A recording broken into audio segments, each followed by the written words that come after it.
Testing, testing. Testing, testing.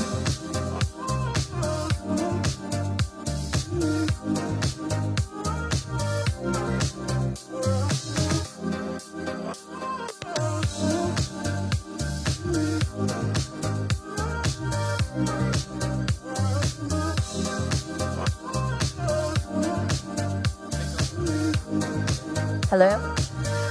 If I can have everyone take a seat, we're about to begin.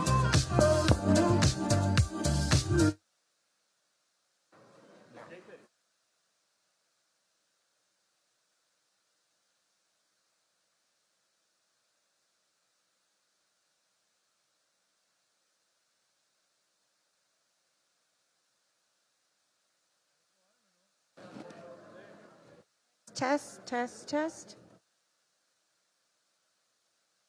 Test, test.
All right. Hello. Hi, everybody. I gotta make sure I stay in my spot. Welcome to eBridge and welcome to our Startup Texas Demo Day, Quality of Life Edition. We thank you all for being here tonight. I'm Corey Pena, CEO of the Brownsville Community Improvement Corporation. Today marks another significant milestone in our journey of innovation and entrepreneurship as we gather here to witness the culmination of hard work, creativity, and determination. We celebrate the remarkable achievements of our startup community. This event is a testament to our spirit of innovation that drives Brownsville forward, showcasing groundbreaking ideas and solutions that have potential to shape industries and change our lives. We thank all of our entrepreneurs, our mentors, investors, supporters who have contributed to this vibrant ecosystem. We want to do a special thanks to our BCIC Board of Directors and to UTRGV's ECC's leader, Linda Ufflin, and her amazing team, Julie and Julio. Yes, applaud them. They have facilitated the specialized workshops, assisted in fine-tuning their financial projections, and mentor our entrepreneurs during the intensive 12-week program to be able to be presented tonight.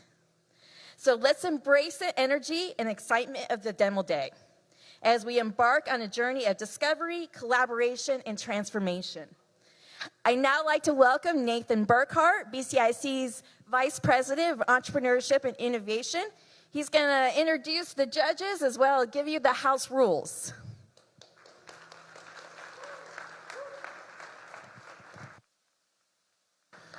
Good evening, everyone, and thank you so much. This is our 7th annual Pitch Summit. We started this program 5 years ago, and it was really to tackle one main thing, and that's access to capital, the #1 barrier for all entrepreneurs. 80% of venture funding ends up on the East and West coasts. That remaining 20%, it's gobbled up by other cities like Austin and San Antonio and Denver. None of that trickles down to Brownsville or the Rio Grande Valley. So we created this program with that in mind, and it's now since blown up into a fully fledged accelerator program. And just one more round of applause because UTRGV's ECC team is pivotal in making this happen.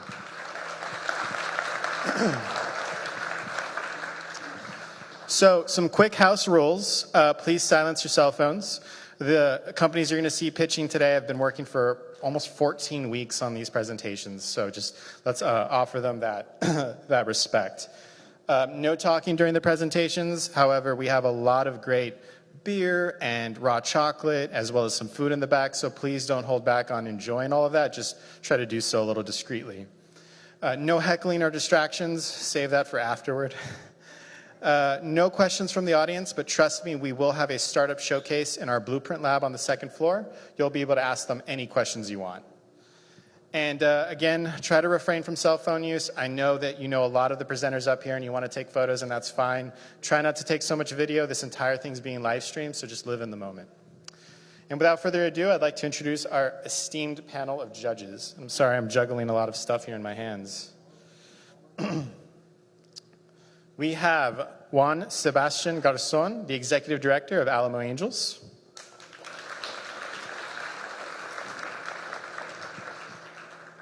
David Fonseca, CEO of Jaque Ventures. David was also our keynote here on Monday if you were here. It was a great speech. I hope you all got some candy during that speech. We have Chirina Saldivar, founder of Amoripan. She's also a 2021 Startup Texas winner. We always like to try to grab one of our winners and make them into a judge. And we have Veronica Dimas, Community Engagement Manager for Big Green DAO. And these are the businesses that you're going to be seeing today. Again, all of these went through a long, extended program. And let's go ahead and get started. Each business will have about 8 minutes to present as well as get some questions. So tune in. Oh, I'm so sorry. The first business that we'll be presenting today is STX Metal Trades. They provide NCCER-based training and assessments for anyone seeking to enter the trade and individuals seeking to add value to their existing skills. A lot of the work that's being done over in the Port of Brownsville and at SpaceX can be contributed to those at STX Metal Trades. Thank you. Ready?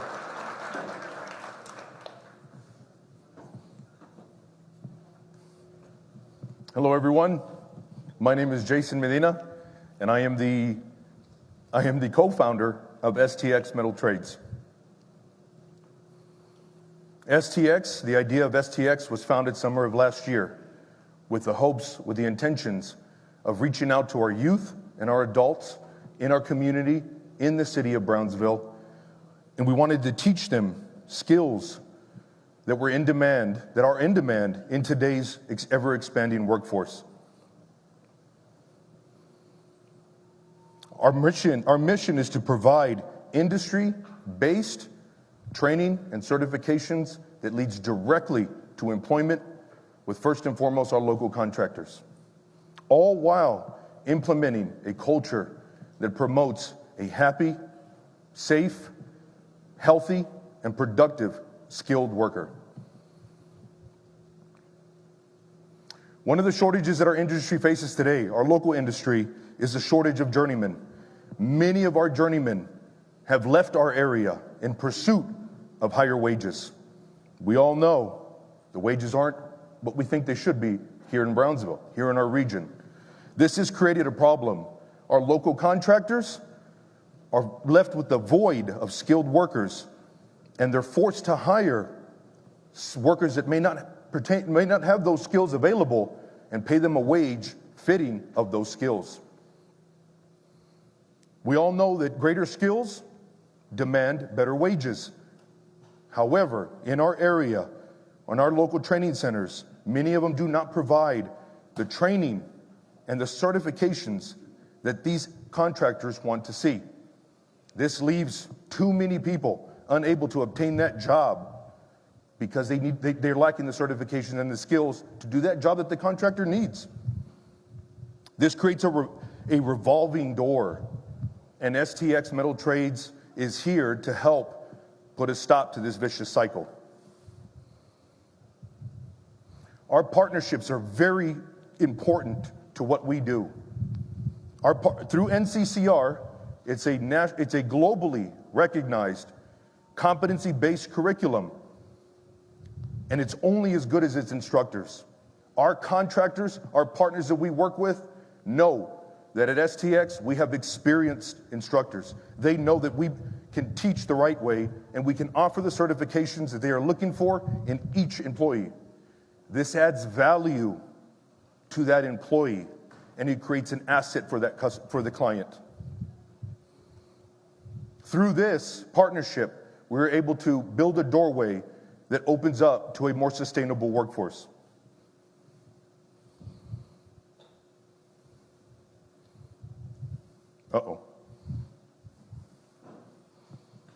Our service obtainable market in regards to trading technical schools is at 50 million. With a strong market value between Cameron and Hidalgo County respectively, STX knows that there's great opportunities for financial growth. Our apprenticeship model training allows our students to be in the classroom and obtain employment, gaining that crucial field experience while returning to the classroom, enhancing that instruction while they're there. Our upskill training allows our students, if they're in between jobs, layoffs in this industry is a very common thing. So while they're in between jobs, we allow them to come into the shop at any time and sharpen up or maintain those skills. And like we said, layoffs are a very common thing in this industry. STX will always provide job placement services for all of its alumni. With our current funding generated by nonprofits, wonderful nonprofit we work with is Vida at the moment, which receives its funding through the Greater Brownsville Incentive Program Corporation for its residents of Brownsville. We're able to service markets such as high schools, community youth programs such as Youth Build, community re-entry programs such as Geo Group Brownsville, they're in the house somewhere, Geo Group, and private industrial contractors such as AD Welding, Welding Works, WIT Industrial Services, RCA Industrial Services, and Savior Industrial Services, Bechtel, just to name a few. Since our funding has started to into our bank accounts, our business accounts, we've been able to make it past the red zone, into the break-even point, and now we're beginning to see profits that are allowing us to scale up our business. With the injection of seed funding and our current revenues, we are looking at a 40% increase by the year 2026. With the seed allocation, we plan on spending money on marketing campaigns, transportation assistance for students, more tools and equipment, and facilities upgrades. This will help us spur our efforts to train, certify, and job place 400 students by 2026. Our team, which is small but mighty, Marlene Martinez, our president and CFO, Jerry Martinez, our NCCR instructor, and manager of our Hidalgo County program, and myself, Jason Medina, Director of Operations. Our assessments and training works. Since our opening of December of 2023, we have trained, certified, and job placed 22 students with local contractors. They are currently generating a payroll of nearly $105,000 a month. This is growing our economy, this is strengthening our economy, and STX Metal Trades is here to spur this movement. Thank you for your time.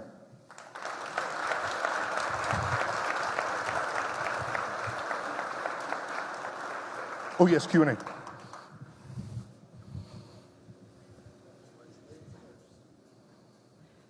Hi. Hello. It was a wonderful. It was perfect. It was. Thank you. It was. I was almost out of time. It was a great presentation. It was clear and concise, and yes. Congratulations. One question: who are your competitors, and how are you different from them? So, as I listed on this slide here, there are a few competitors locally. If I'm allowed to call them out by name. Yes, of course. Okay. So some of our competitors would be in this region. We're looking at Careers of America. We're looking at Super Welders and Training Academy. We are looking at, in regards to, on a public level, we're looking at Texas State Technical College. TSC, Texas Southmost College. And then we are looking at, if you're going up to the Valley, we do have a new program in Upper Valley. We're looking at McAllen Careers Institute. And in Cameron County, we're looking at Southern Industrial Careers. And how do you differentiate set from apart? them? How do you set apart from them? So one thing that we emphasize on, we understand and we know, we're from the industry, so we know that you're going to need that continuing education. Many of the schools around here offer a level 1. We offer 2, 3, 4, all the way up to journeyman level. We continue to job place even after you've left our program or completed our program. And we offer upskill training. We specialize, our current program here in Brownsville specializes in pipe fitting. We don't just teach pipe fitting. We'll teach levels 1, 2, 3, and 4, and then we'll offer specialized programs within the pipe fitting industry that will add value to that pipe fitter. Thank you. Yes, ma'am. Congratulations, this is great. I'm a firm believer of trade schools, so this is amazing. And I also acknowledge all the wonderful journeymen that leave our city, and I am very proud that you are putting this to place in here. Yes. I have 2 questions. The first question is, how long is the certification, and what is your age group for students to participate in this? Amazing questions. Our first, if we're going through levels 1 through 4, our level 1, which includes a total of 3 certificates. They will get their, this is through NCCR, which is the National Center of Construction, Education, and Research. It's a mouthful. That program, we implement their core and their level 1 and their OSHA 30. In that time frame, we can complete it in a total of 12 weeks. It's fast paced, it's buckle up. We're in this for, we're gonna do this quickly. But at the end of that level 1, or even before, we have the resources through our partners to job place them, right? Your second question was?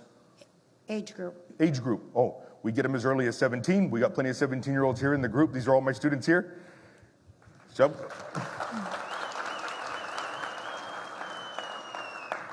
One of our students is 54 years old, right? So anything in between. Perfect, thank you. Yes. Well done. So you claim that the problem right now is shortage of journeyman, insufficient certification, and peer retention. Based on your presentation, for me, it's very clear how you are tackling the first 2 problems. I don't understand how you're tackling the retention issue. Can you expand on that? Yes. So again, we have our journey. There's a mass exodus of journeymen in our region. What a lot of the local contractors were asking for was, we need someone to have 3 to 5 years of experience. That's not the situation anymore. We're in such a desperate need for work, for manpower, that they're willing to say, we'll take someone with little to no experience. They'll have classroom training, and we'll take them in, but they've got to have a certain level of training. Through NCCR, we're able to prove and demonstrate their competency to perform the tasks at the level that they need. However, they're willing to take them in and mold them, right? Train them in the company's practices, whatever it may be. You can have 10 different companies and 10 different job tasks. They sharpen them up, they refine them in those specific skills, and they're allowed to do the job, and they're allowed to increase their wages based on the jobs that they're performing. I guess, give me data out of the 22 people that you have placed, all of them are still employed? Absolutely, yes. So a lot of them are placed here, and they're making wages anywhere from, if you're going weekly, right? Construction workers get paid on a weekly basis. They're making anywhere from $700, $900, and our top earners, even at the entry level, are making nearly $2,000 a week right here in the Port of Brownsville, right here at home. Yes. And I'm so sorry, but that is time. Thank you. Okay, thank you. Thank you.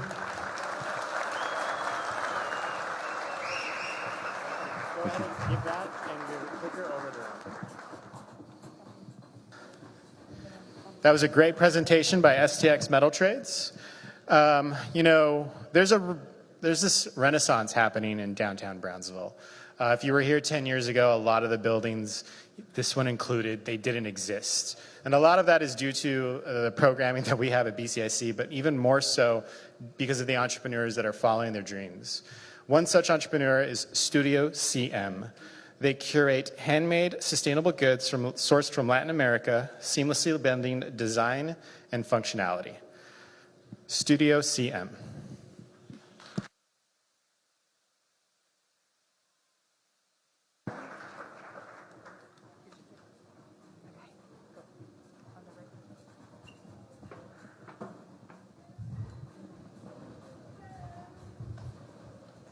Hello, everybody. My name is Carla McGregor, and I'm the founder of Studio CM. Our curated collection is more than just a brand. It's a collection of really beautiful Mexican products that are handmade. But our business goes beyond just pretty objects. We've built a sustainable and scalable operation with a supply chain that is international. A little about our background. I grew up going to Jalisco and Guanajuato often to visit family, and I fell in love with the rich traditional goods sold and made in Mexico. My professional background includes business development, design, and e-commerce experience with Realtor.com and The Knot. In 2016, I earned an MBA from Baylor. Coupled with the experience of my family's import-export business, Studio CM was born. There's a few problems with retail these days. Corporate giants have huge marketing dollars that they can throw, and it really changes our perception of what quality is. In addition to suppliers having to rush to make high volumes of product in short time frames without the pay. The environmental impact of this is huge, considering that there's a lot of wasteful packaging and harmful materials introduced to our earth because of it. In having a chance to interview some Brownsville locals, they did express a desire to see more contemporary and modern options in our market. The primary factor that is hindering growth in the consumer goods industry is innovation. So our solution is the display box that leverages marketing and technology solutions. This will help tremendously with cutting down costs of traditional retail models, long leases, and ineffective marketing that doesn't often meet the demand of foot traffic. We will certainly continue to have environmental awareness in our practices, and we have the sales advantage of an already existing supply chain channel. This is a beautiful, styled way for people to engage with our products that get them right back to our website. These are our products. They're the best sellers. Many of these can be special ordered and customized to fit your needs. Our average sale is $135 per purchase, and 43% of that comes from repeat customers. The home furnishing industry is massive. However, last year, the U.S. decreased imports specifically from China, Malaysia, and Vietnam by 23%, which leaves a huge market opening for us. In addition to that, we estimate that the home goods sector will grow 3.4% by 2029, and that $39.9 billion is the growth of all of these 5 states that generate the most revenue through this industry, if we can capture just 0.5% of that, we are sure to have success. This illustrates our competitive landscape and what we are doing to address our competitors. We do want to continue investing in e-commerce to provide a concierge-style digital service. This is our business model. For the past year, we have grown our operations and generated revenue and tax dollars in Brownsville. Our pipeline starts in Mexico, where we source and purchase products. We ship through Mexico and import into the US, where we do quality assurance to make sure it aligns with our brand standards, and then distribute through our channel distribution of online and in-person sales. Our customer base is certainly privy to want to shop in person and online. Recognizing these facts, we will continue to have sample sales and pop-ups, which have been hugely successful and create a sense of urgency. Our financial model is the following. We expect to be profitable by this year thanks to our sales growth, estimating 85% by year 2. You'll see our expenses go up as our revenue does, and that is primarily due to our purchasing more products that are larger and in bigger volumes. Our gross margins can be up to 400% depending on the origin and material of our products. This year, we implemented Etsy, which is a digital marketplace that very much aligns with our collection, and we have become a top seller very quickly. Today, this is our team, yours truly, the founder, supported by Bravo Logistics, our service vendor, our artisans that make our beautiful collection that allow me the honor of presenting them to the world, and our educational network that continues to support us, Baylor University and Startup Texas. Here's some next steps. In addition to continuing to grow jobs and maintain our operation here long term, we will use the seed funding towards strategic marketing to grow our e-commerce presence and launch our display boxes. Today, we have a plan for the next 6 months to scout Austin, Texas, Boca Raton, Florida, Boston, Massachusetts, and beyond. But for this next 6 months, that is our goal. In addition, we are going to be going after B2B clients because that can really increase volume and exposure. This concludes our presentation, and we do invite you to 9th and Levy, where you can see our first display box, in addition to our products by appointment. May I answer any questions?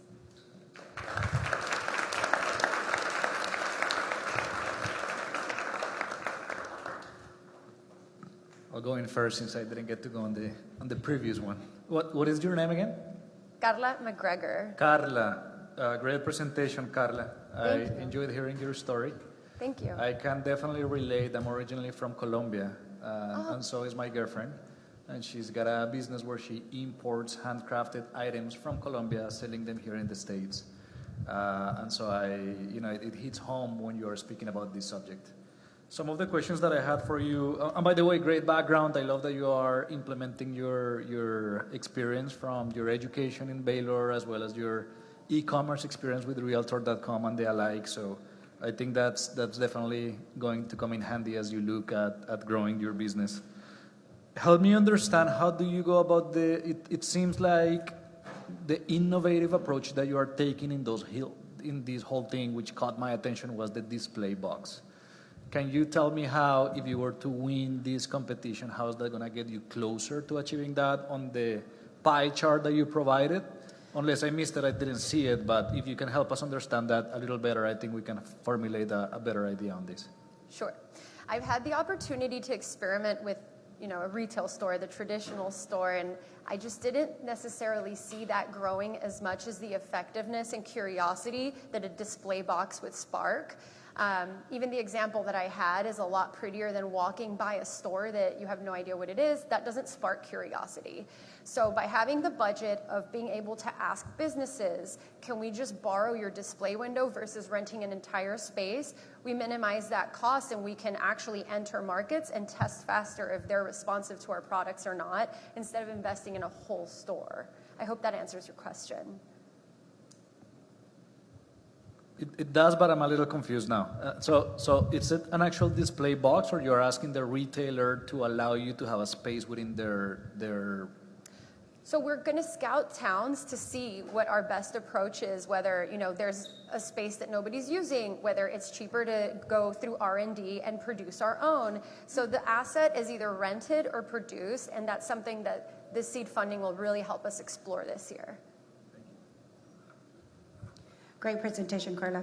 I have a question on finding the artisans. How are you honoring them here in your store or in the products that when you come and you sell in these display areas? Sure. Thank you for asking. I'm really passionate about that. I don't really believe in haggling. We certainly believe in paying the price of what they're worth. For example, the Sabotec rugs have some of the highest margins, and it takes people 3 to 6 months to produce a 3x6. So in just educating people and not necessarily bringing down our prices to honor their work is a way that I can be proactive and honor the experience and time it takes, because sometimes it's like 10 generations that it took to learn that skill. Thank you. Yes, ma'am. Beautiful presentation. I loved every minute of it. Thank you. Question: how do your prices compare to the competition? That's a great question. From feedback and just online sales that I've seen, it is very comparable and affordable. A lot of the products that I have are the same quality as like a crate and barrel, but lower margins of prices. Great presentation, Carla. I actually came across to a concept like that in Berna, in Switzerland. And cool. What they do is they put these boxes in front of the retail stores, but when you like something, you walk into the store and say, hey, I want to learn more about this item. They have the prices on them. So you might want to check that out as an advice.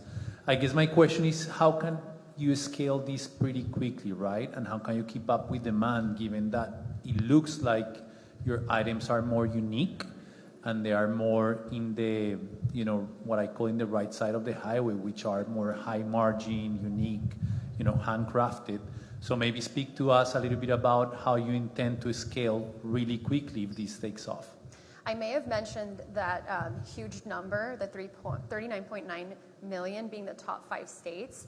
We're already selling online to them. So I have repeat customers in the right states and the right markets.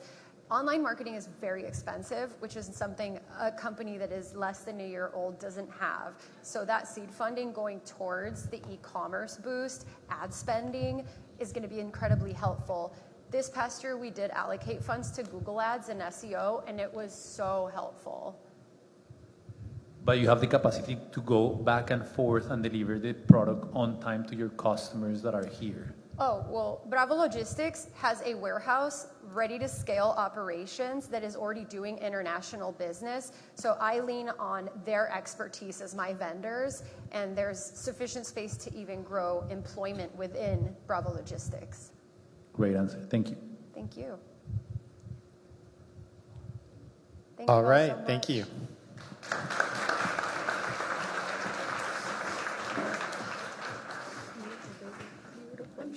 Beautiful. You did fantastic. Thank you.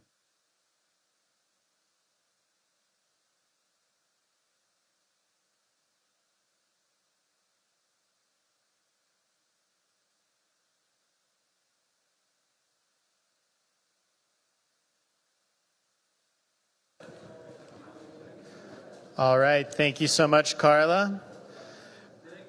Food entrepreneurship is a real natural bent for our community here. And our next speaker, and our next business actually, has over 50 years in experience with ice cream. But this time around, there's a new generation taking root in this business. Our next presenter, Popeye Ice Cream. Thank you. Ooh, hello, Bronzeville.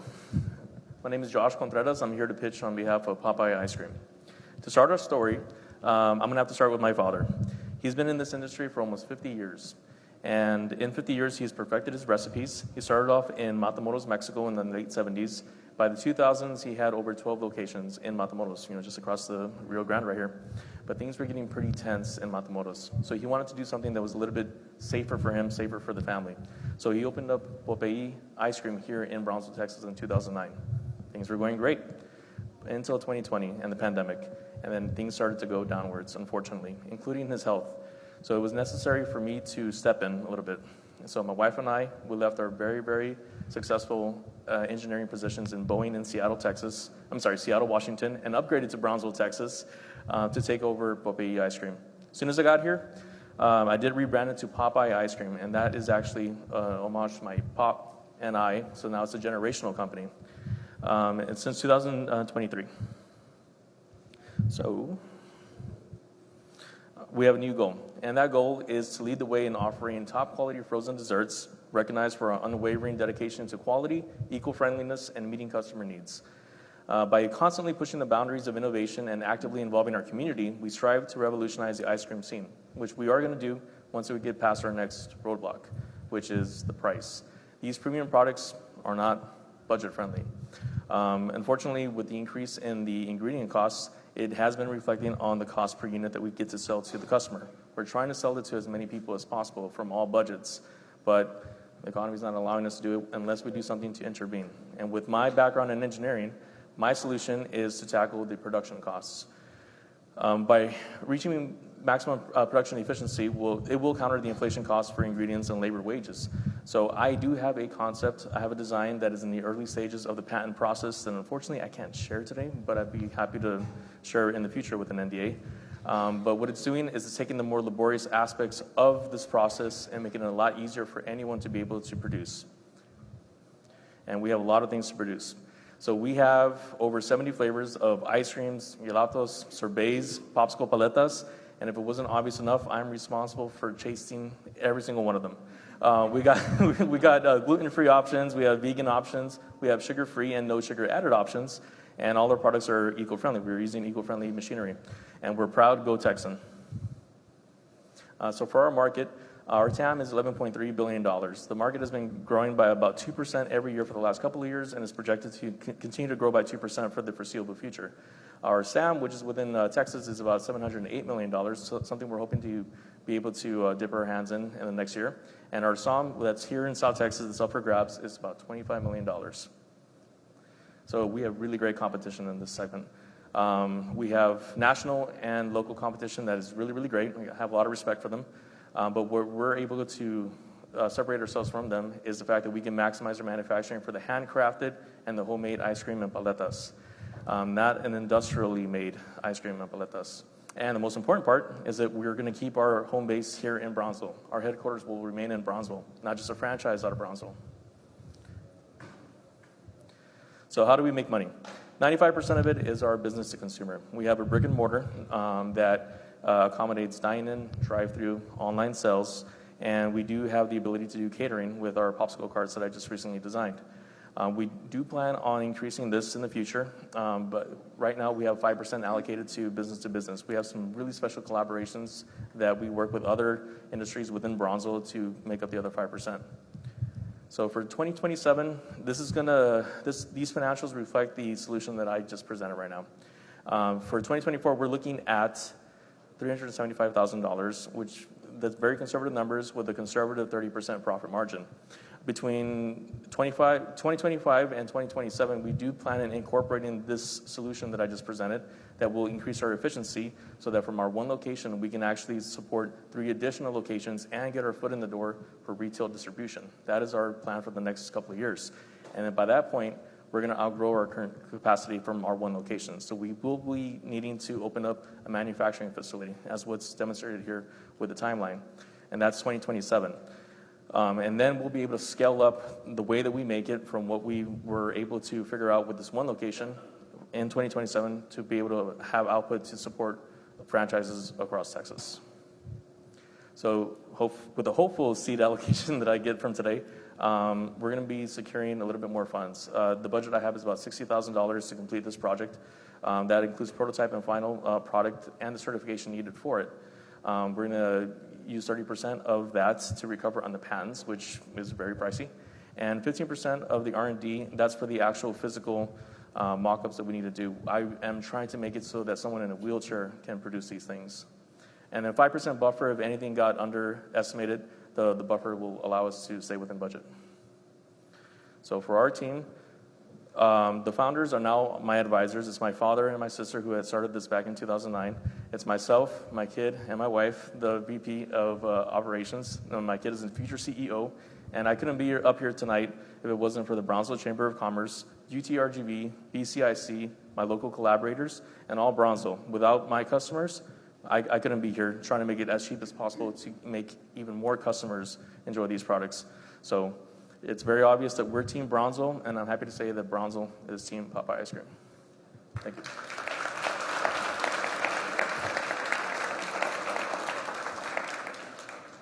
So I want to go first because I am very nostalgic to that building. The Maverick Market used to be a superstore where your location is at right now. Mm-hmm. I'm curious to ask about the locations in Matamoros. Are you still producing in Matamoros, or? I've taken over Brownsville, which was separated from Matamoros. There were actually two different. So what I've taken off my father's plate for here in Brownsville so that he can focus only on Matamoros. So that's not affiliated to us here. But the recipes are the same, but it's something that we're not making it and sending it to Matamoros. That's being done by my father still. Got it. Thank you. Mm-hmm. Great presentation. Thank Congratulations. You. Thank you. Love the story. Love, the nostalgic part of your father, starting the business since 1978. But brings me to this question: does your company possess any intellectual property, like domain names? Have you copyrighted, or trade secrets, or patents, copyrights? Yes. Any of that? What do you have? Well, we have the trade secrets. Our recipes are our trade secrets. Our domain we blocked in, and all of it's in the early stages. I didn't have a lot of experience on this, and if it wasn't for this program that I was participating in, or I can present to everybody, I wouldn't even know how to start. So I'm in the early stages for all of that, but I've gotten the process going for making sure that our recipes are protected. The patent for the design is already underway, and our domain we've locked into ourselves. Thank you. Thank you.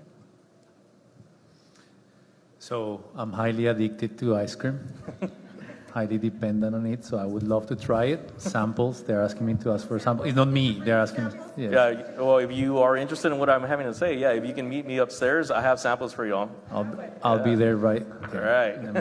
So talk to us about the target market. Mm-hmm. Clearly the ice cream space is pretty crowded, and everybody wants to just bring the best ice cream to, to customers. What is your target market? You talked about prices going up, inflation making it really hard. It looks like you have a solution to bring that down. Yes. But who are you trying to tackle?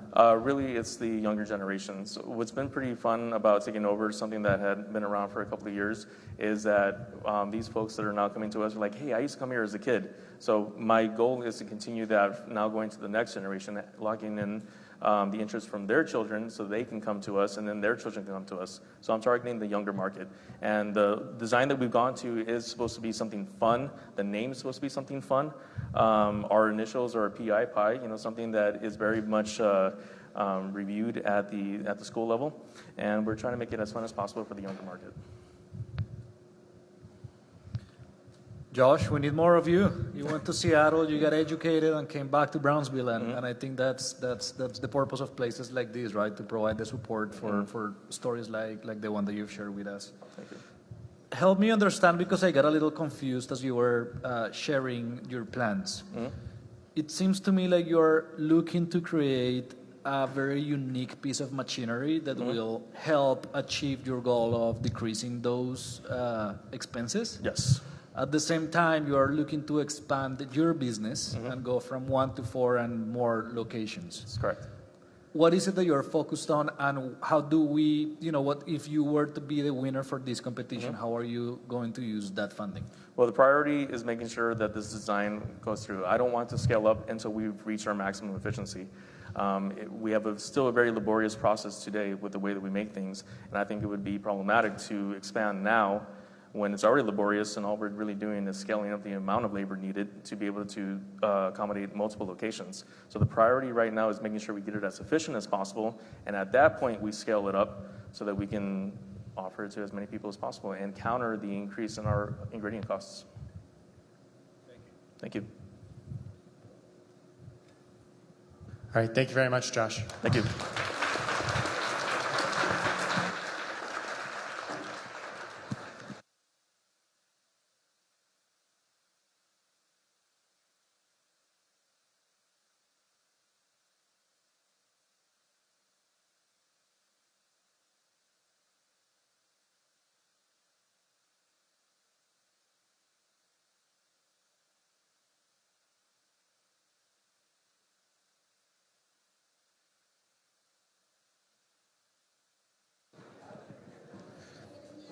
All right, on to presenter number 4. And like I said, food entrepreneurship really is a natural bend for entrepreneurs in our community. We actually have not only one of our previous 2021 winners with Amoripan with Chirina, but we also have Raw Chocolate, another 2021 winner, and Pluton Brewing Company, another 2021 winner. So yeah, hats off to them. It's not easy to win this competition. Please also go patronize them. They've got a lot of beer and a lot of chocolate, so have some fun. Our next presenter is Ollie Oats. Ollie Oats provides 100% organic overnight oats. Ollie Oats. Thank you.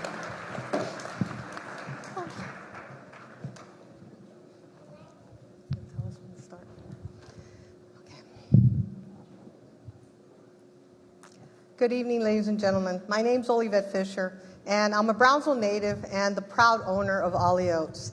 At Ollie Oats, we exist to provide a healthy, convenient, and hassle-free breakfast for on-the-go lifestyles. I myself had a very busy lifestyle working in the educational field, and I always found myself rushing, being late to, running around, eating unhealthy foods, and stressing out. Also, like right now. But eventually I was diagnosed with cancer. And after completing my treatments and ringing that MD Anderson bell, I knew I needed a lifestyle change and I needed to do something about it. So the problem, as I mentioned, is people are too busy, they eat unhealthy, and it's also an inconvenience for them to be taking containers to and from work. And so my solution is Ollie Oats. It's an overnight oats mix, which is easy, healthy, and convenient. Now, if you look at the picture on the right there, it's so easy that all you do is pour your favorite milk into a eco-friendly rice paper pouch. Then you zip it, you put it in the refrigerator overnight, and in the morning, it's grab and go. Now, I don't think I could make it any easier for our community to eat a healthy breakfast. Ollie Oats comes in 6 delicious flavors, with blueberry coconut walnut and peanut butter dark chocolate being our best sellers. Now, all of our ingredients are organic oats, chia, flax, pumpkin seeds, and there's no added sugar in our product because the sweetness comes from date powder. Now, all of our ingredients are ingredients that you can easily read and understand.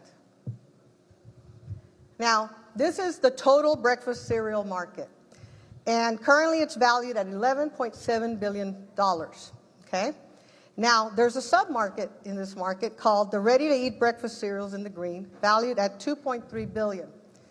And at the bottom in the red, you have service-obtainable market, which is basically where Ollie Oats is kind of dipping its toe in. It's playing in that $7 million market. And if you notice the arrow pointing, though, we're just a little tiny speck, okay? Now, according to the USDA Health Index, 31% of the population in Cameron County is within Ollie Oats' target market customers, right?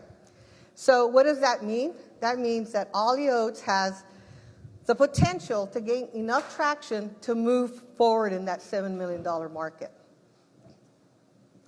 Now, here is our competitive landscape. As you can see, our advantage is the price, no added sugar, convenience, and organic ingredients. Now, listen, ladies and gentlemen.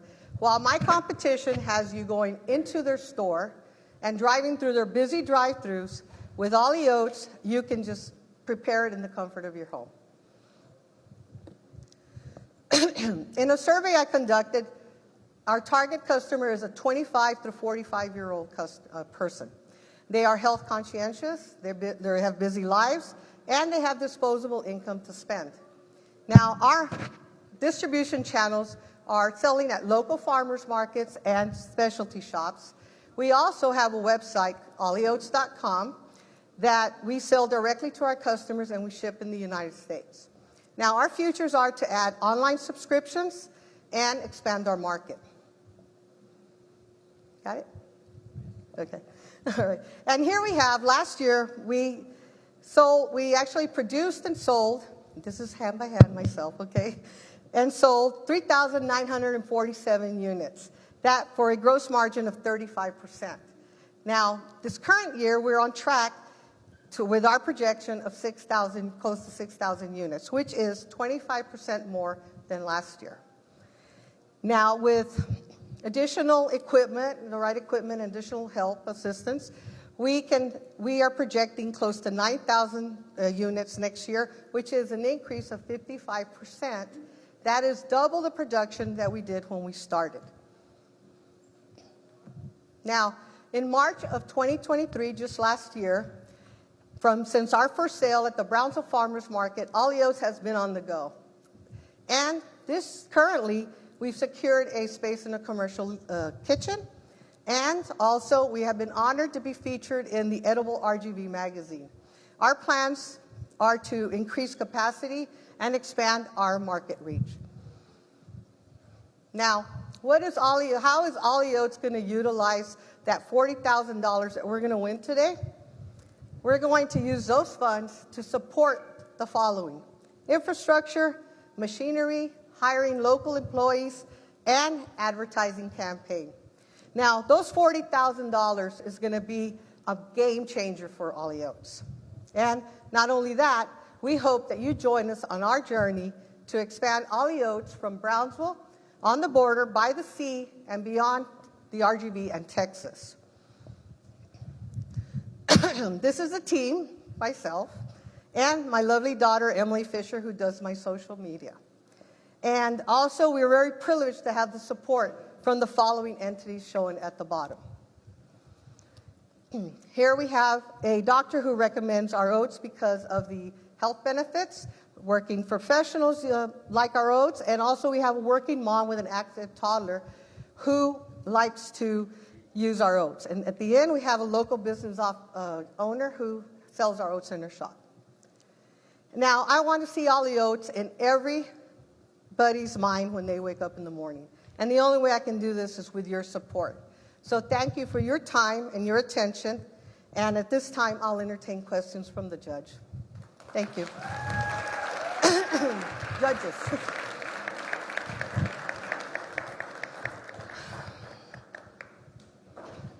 Olivette, great job. Thank you, sir. I love the story. I love the packaging. I'm guessing, based on the picture that I saw you, what we see there is the actual packaging. Yeah, this is our actual packaging, sir. Which I believe you've done a really good job on that. Thank you.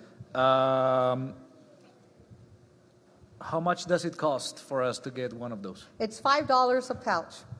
It's an affordable meal. And how much does it cost you? To actually produce it? Correct. It depends on the variety. It ranges from close to $1.25 to $1.45 a pouch, depending on the ingredients, because there are 6 different ingredients, depending on the blueberries or like that. And my last question, how do you scale this? How do you take this to a higher production level? Well, currently right now I am, like I said, it's handcrafting each bag individually, because I'm making sure that the consistency is something that you can eat, not a powdery drink or anything like that. So that's going to be a little bit of a work. I am looking at a machine that will measure each ingredient, it's going to be custom made, that kind of makes it the way I do, hand by hand, but it'll have each ingredient measuring out exactly and then putting it in one pouch at a time. So I guess your question was how would I scale it? I would probably look at going into, right now I want to take one step at a time. I'm going to local markets and I'm going to small retail shops. I want to expand going further out in the state, different markets out there.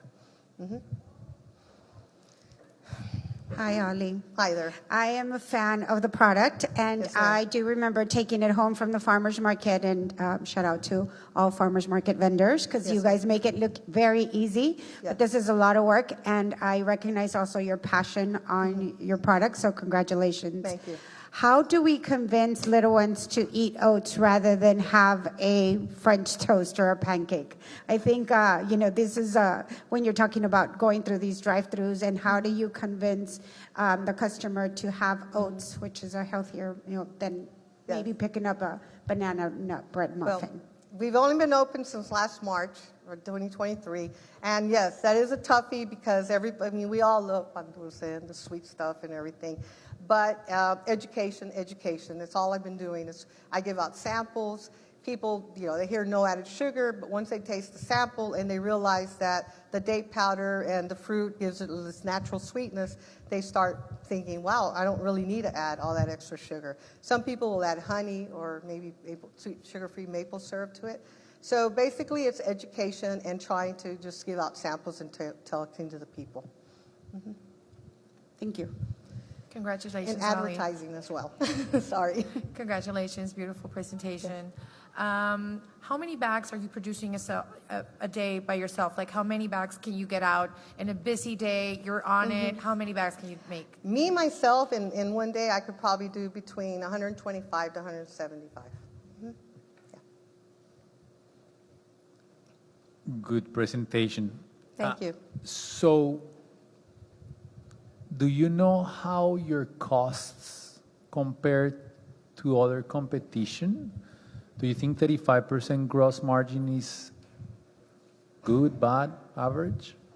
I think it's a fair average. I think it probably could be better, of course. But similar products that I've seen that are like on a national level and a bigger, scale, they are less, but they also are producing in massive amounts to be able to afford to do that, correct?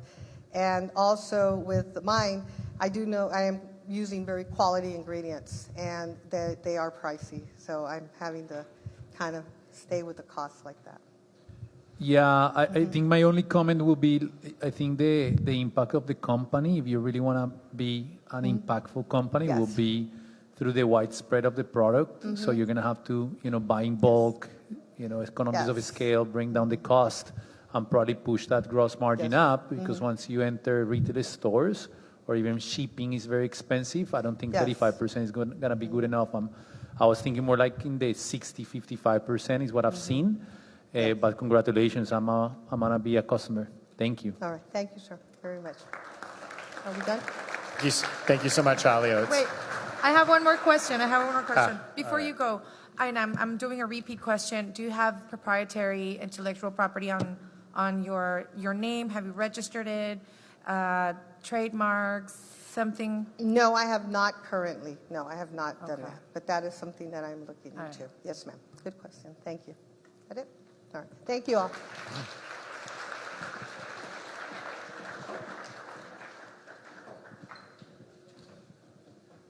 So, believe it or not, the Rio Grande Valley and Brownsville and every other city down here, we're in a water crisis. Stage 2, Stage 3 water crisis. And a lot of that is due to, well, a myriad of things, but watering our lawns also contributes to that. So our next presenter is specializing in high-performing, ecologically sound urban design that fosters connections between people and the unique South Texas environment.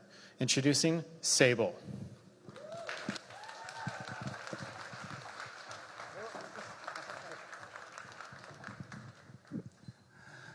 Hello, everyone. How are we doing? All right. Good evening, panelists, guests, mom and dad, and friends that have joined us here tonight. My name is Hunter Losi, and I am here to pitch SABAL, an urban design and landscape architecture firm based here in Brownsville, Texas. Now, before we get started, I have a bit of a confession to make. I am an out and proud tree hugger. I was born in the valley, and I was raised around all this beautiful nature and wild biodiversity, and it really just made an impact in my life and has led me on this journey that has brought me to being my dream job, a landscape architect. So what are our mission, So at SABAL, we are combining sustainability, creativity, and ecology to design beautiful landscapes that give everyone the ability to thrive outside. We believe that thriving outside is just almost essentially a human right, and that there are a wild array of benefits that we will come to later in this presentation. So what are the problems facing Brownsville? Loss of habitat, increasing water demands, accessibility and equity, and urban sprawl. Now, combined, all four of these tend to exacerbate a problem that we are facing nationwide, which is urban heat. So as we approach the urban core of any city, the temperatures are going up, and that's due to the lack of vegetation and the increase of impervious surfaces. So what happens as urban heat increases, our demand on the electrical grid goes up, and then our heat-related illnesses also go up. And unfortunately, that disproportionately affects the elderly, the poor, the young, and the sick. So what are our solutions? Well, with landscape architecture, we can take a boring old parking lot and turn it into a thriving urban plaza with a performing arts center. We can take a dilapidated mobile home park and turn it into a lush, beautiful, and sustainable affordable housing development. Or we can take an underutilized backyard and turn it into a thriving oasis of native plants that not only benefit the homeowners, but the local ecology as well. The environmental benefits of landscape architecture are pretty clear. The more urban trees we have, the lower the ambient temperatures, the more the pollutants are filtered out of our stormwater, which protects our resacas in the Rio Grande, and it reduces our need for outdoor irrigation. The economic benefits are also quite substantial. It reduces our energy costs because we don't have to cool our buildings as much, which saves us money. It increases our property values and reduces road maintenance by shading the roads. But most importantly are the health benefits. Access to nature increases cognitive benefits, reduces stress, and promotes positive social interactions and a sense of meaning and purpose in life. We believe it will be easy, due to low competition, to corner 10% of the market here in South Texas. An industry analysis shows that it is expected to grow up to 2028 with a 2.1 continued annual growth rate nationally through 2028. The benefits of our industry is there's low volatility, low capital intensity, and sustainability is a key trend factor moving forward. Our competitive advantage: I'm the only licensed landscape architect in Cameron County, and I'm the only LEED and sites accredited professional, which is the gold standard in sustainability credentials and is backed by a global network of industry professionals paving the way for market transformation.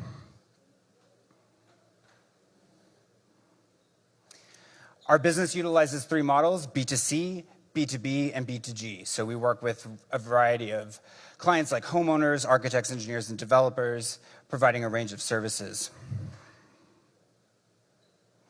Right now, my team is just me and my trusty adopted pets. They are Bandit and Charlotte. But I have coalesced a team of advisors, including Galen Williams, an urban forestry expert from the University of Minnesota, and Dr. Ladd Keith, an urban design and heat mitigation advisor from the University of Arizona. I'm also working with Mike Heap and Benito Trevino, two renowned local plant experts. It's been a really busy year from year one. We started in April of last year, and we were able to land clients in each of our business models within the first year, as well as start at BCIC with the Kauffman Fast Track program and end here at the Startup Accelerator program stage. We were able to achieve profitability at quarter three. Quarter one and quarter two were spent mostly introducing ourselves to the market, and also we had substantial software costs, so it was difficult for us to make that back right away. But right now we are averaging at $4,000 the average project design fee, and we are currently sitting on $75,000 of pending proposals. Our projections. We expect rapid growth in year 2 and 3 due to the getting really started in Q3 of last year. So we'd like to bring on an additional design staff by the end of this year, hopefully a project manager. I'm the creative person, but I do need somebody to help me time manage. And by year 3, we would like to hire expand our design staff, but also start our green lab. So the SABAL Green Lab would be a demonstration garden and commercial nursery to continue the supply of native plants, diversify our revenue streams, and showcase sustainable practices and help us outreach to the public through a biannual symposium, the Thrive Outside Symposium. How we would use the funds. 20% would help us get our marketing plan in order, or enact our marketing plan, excuse me. And the remaining 20%, or next 20% would be helping us onboard our first employee. The next would be the equipment software for that employee, and the next 40% working capital for the next year. And our commitment. I moved back to Brownsville, it's my hometown, and because of the resources here, I want to buy local, spend local, and prioritize local talent and local vendors. And my business is aligned with 12 of the 17 UN sustainability goals. Thank you so much. I invite everybody to thrive outside, and I will now open up my presentation for questions.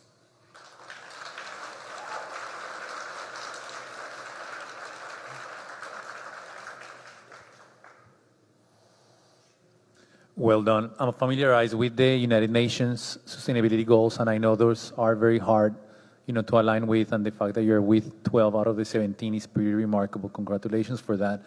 Quick question. So, when you're developing, and in my career, we have developed many buildings, usually when you hire a landscaper, you're thinking about, okay, this place needs to look gorgeous, and usually native is not usually a synonym of gorgeous. And it's very expensive not to have native plants, right? Help us understand, how are you selling, to these B2B customers on the fact that they need to go there, they need to do the right thing for the environment? Sure. So what we do in every project proposal is provide a planting palette and some quick concept designs of what we would like to do. And so our commitment is to use native plants that are native within a 200-mile radius of the site that we plan. And sometimes I think there's a concept of native being ugly or messy, but we have some of the most beautiful plants in the entire world and some of the most unique plants in the United States. And so just giving people pictures, giving them an idea of what this could look like before they build it is important. And I love graphic design. I think visuals are very important. And so I try to be very graphic heavy in my proposals to my clients.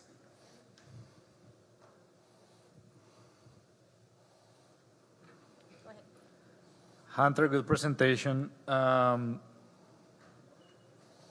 me understand let me rephrase that. Why go through something like a business plan competition instead of doing it on your own? It seems like this could potentially be one of those businesses where you just start with one client, then get the next one, and just continue to grow. I did see the use of funds, but if you can help us understand how this truly will impact your plan for growth, I think that will help me understand, how this will be impactful. Yes. So the billing structure for commercial and government clients is a bit tricky. So usually we're billing twice a month, and then it's net 30 beyond the billing date. So there is a back of work completed and then work paid for. So helping us have that working capital up front will allow us to hire employees sooner than later. Hi. So my question is around, actually, I love your whole presentation, and I love converting front yards into gardens. We all should be doing that. So especially with all the water crisis. Grass is so passe. It is. It's, we're thriving outside. I love it. So one of the questions I had, and I saw in the pitch that you're talking about your 40%. Can you tell me about that software, if you can share with us what that software would be and what it would be used for? Is it to finding leads on customers, or would it be to the operations of the business? Oh, it's operations of the business. So our software is really expensive. We use AutoCAD, which is about $3,000 a year to operate. Unfortunately, you don't buy software anymore and you own it forever. You have to pay a subscription every year. So we've got AutoCAD, then we have the Adobe Creative Suite, which is $100 a month. Then we have our 3D modeling software, which is SketchUp. That's another about $100 a month as well. So it just, and I want my firm to be very technological heavy, so I really want us to make sure that we have the technology to stay competitive with markets outside of Brownsville, so the San Antonio, Austin, El Paso markets. And these are all software programs that our architecture program at TSC are already using. And so I have talked to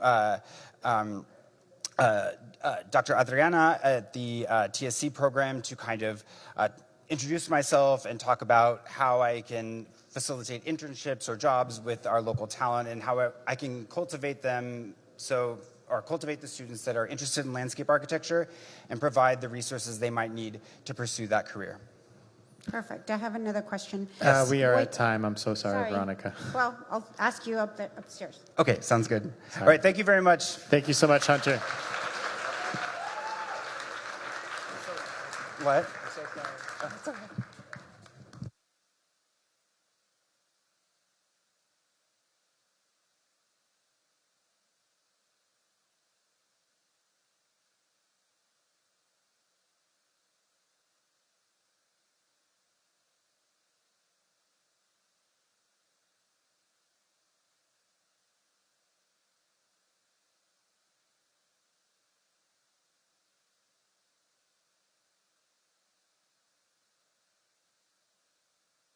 And ladies and gentlemen, we're going to take a quick bathroom break for the judges. So feel free to grab some food, some more beer. We'll be right back. We are halfway through the presentations. Halfway through. Thank you.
All right, everyone, please find your seats. We're going to get started back up again. Thank you.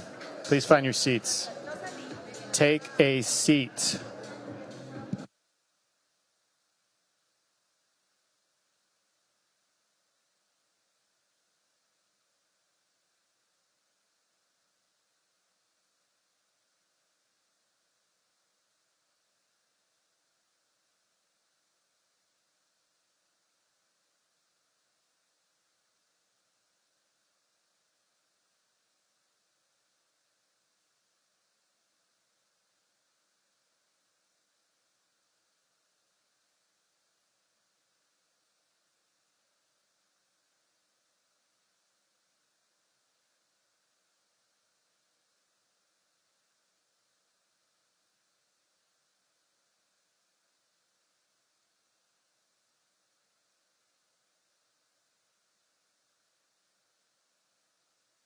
All right, everyone, take your seats. We're getting started right now.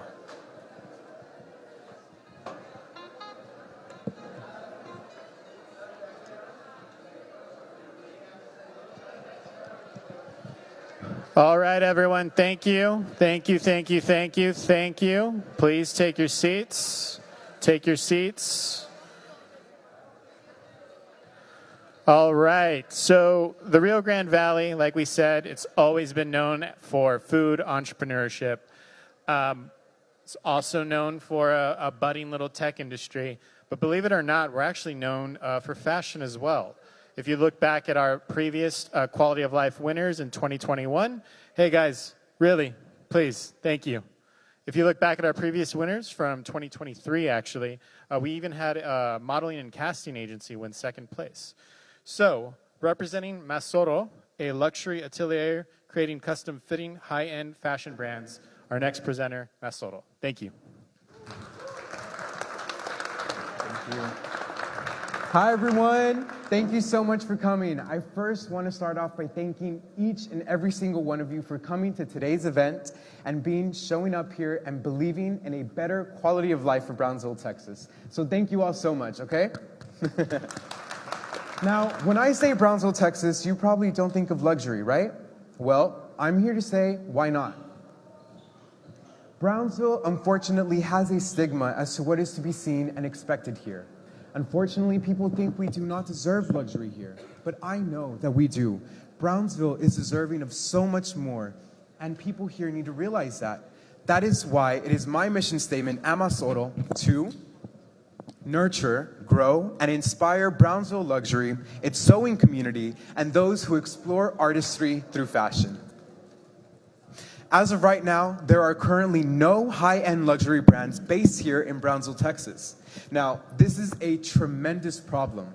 I believe this is a tremendous problem because people here have no access to local fashion designers. Now, because of that, people in turn are forced to spend thousands of dollars on online luxury only to then still have to alter it upon arrival. There is no local fashion designers here. Now, we are a border economy, but we are a new border economy, and we are dismantling a lot of perceptions. This comes straight from City Manager Helen Ramirez. She states that we are a destination. And now, aside from airline growth, we also have these two major brands here, Rio Grande LNG and SpaceX. And because of them, we now have a major drive for luxury clothing here in Brownsville, Texas. At Masxoro, we are the first high-end luxury brand to be based here in Brownsville, Texas, to offer the haute couture shopping experience. We handcraft and make each piece to each client's exact measurements, ensuring quality fit and high-quality satisfaction for our customers. We have developed a multifaceted growth strategy program, including an e-commerce platform restructure, as well as different strategic partnerships with other different local businesses and entrepreneurs to further solidify our position as the leading luxury brand in Brownsville. We have two major competitors. We have online luxury and local boutiques. But what truly sets Masxoro apart is that we offer the creation of your dreams. We help you handcraft anything that you have in mind. And that is true luxury. True luxury is being able to develop an idea that you have in your mind and execute it fully. Not a lot of people have access to this luxury, but Masxoro will change that, especially in Brownsville, Texas. We have 4 streams of revenue. We have exclusive trunk show events, collection releases, sewing mentorships, and custom couture clientele. As a high-end, sustainable luxury brand, we do push eco-friendly initiatives, like the use of dead stock fabrics. By ensuring that we are making high-quality garments that are long-lasting, people can then pass on their clothing generation to generation, ensuring that we are helping to dismantle the damaging fast fashion trends that are damaging our ecosystem and piling up our landfills. Masxoro is expected to hit $100,000 in sales in a little under 2 years. Now, with a gross profit margin of 38-1, we are expected to keep our revenue, and our major expenses right now are runway event productions and collection fabrics. Our team knows luxury. With over a decade of experience in different fashion, TV show, and film sets, I am so honored to be back in my hometown of Brownsville to be able to show my knowledge and experience with my local community. Ms. Norma Reyes is an amazing lead seamstress and an even better project momager. So we are able to execute any design given to us flawlessly. And with all our partners and networks here in Brownsville, we are truly never alone. In the following 4 months, we do intend to release our 2024 Fall-Winter collection. And our next phase after that is to acquire the top-level building of this gorgeous, gorgeous building downtown. As soon as you head out these eBridge doors, that building is down the street to the left. In that building, once acquired, we do intend to further enhance our mission statement and better serve our sewing community by hosting large event sewing workshops and also opening up creative internship opportunities for Brownsville residents, therefore improving quality of life for the community and its residents even more. In closing, I just want to offer you this QR code to scan in case you want to be able to keep up with our brand and its success story. And I also invite you all to dream a better dream. I understand. I went to Lopez High School, Aiken Elementary, Bestedo Middle School. I grew up on Southmost Road, and I know that there are people out there who believe that they do not have the opportunity to take themselves out of where they are because of what they know. They can't think that they have that creativity to take themselves out. They need that representation, and that is my ultimate goal, to be that representation for people here in Brownsville to know that they can do better, do more, succeed more, because I did it. And never stop dreaming, please. Thank you so much for your time.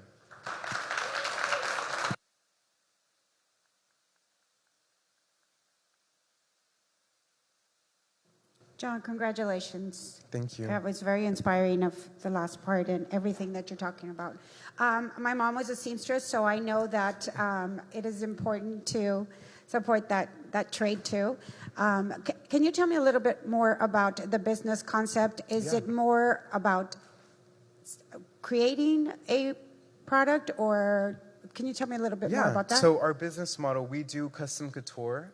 So this is actually one of our runway events that we hosted in Austin, Texas, when I was based over there. But yeah, we do offer the creation of whatever it is that the client has in mind. So we do offer the creation of the client's dreams in terms of clothing, accessories, jewelry, whatever it is that they have in mind. So you're creating a product through Masxoro. Is creating a product, and are you also helping quality or luxury items to be altered? Yes, to be altered, but I also intend for Masxoro to be a community resource. I do want to be that resource for people, because when I was here growing up, I didn't have any of that representation to be able to know that I could do what I'm doing right now. So that is also something that I want to represent through my clothing, that resilience as well. Thank you. Hi, congratulations, John. Great Thank you. presentation. So you mentioned right now that you've done runways, I believe in Austin, you said that. Okay, so have you made and subsequently tested a minimum viable product here in the local market? Yes, I actually had a runway at Buo which is just on the street. It's a new bookstore that just opened up, and we had a really good turnout for that event. Yeah, thank you.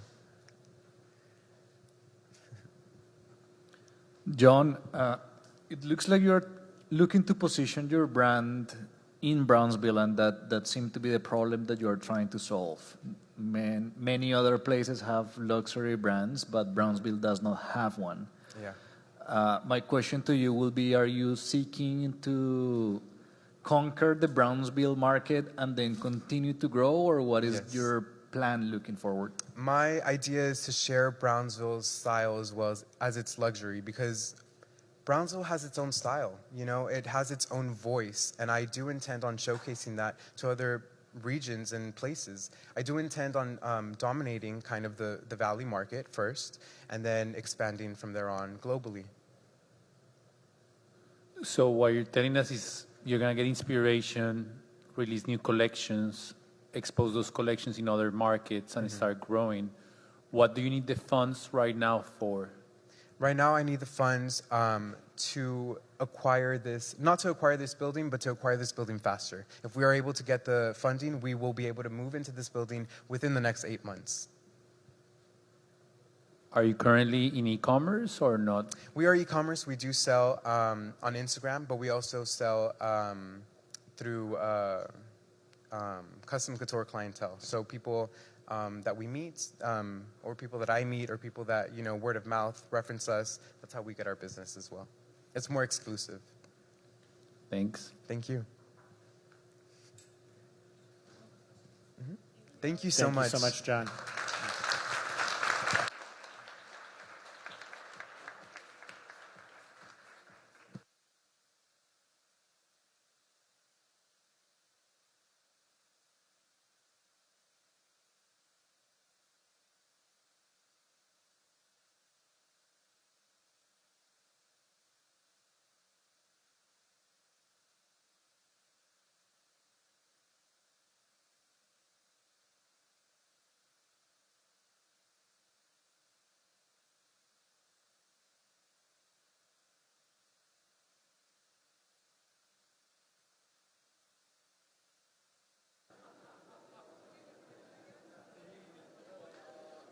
All right, everyone. So one unfortunate aspect of Brownsville and the Rio Grande Valley in general is we have a pretty high obesity rate, as well as a high rate of diabetes. There's been plenty of food entrepreneurs that have done really innovative ways to tackle that. One of our previous winners as well, Amoripan. And our next presenter does that as well. Presenting Todo Agave, creators of pure organic agave sweetener, providing a health-friendly, low-glycemic, and versatile sugar alternative for conscious consumers and culinary enthusiasts. Todo Agave. Let's get started.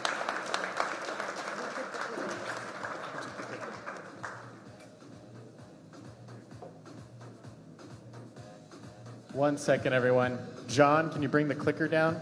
John. John Masxoro, you took the clicker. It's a live show, everyone. This happens.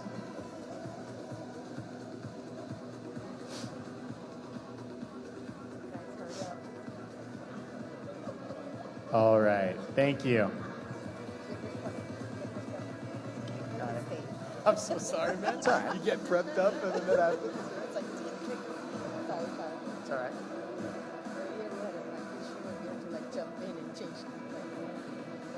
Take it away, man.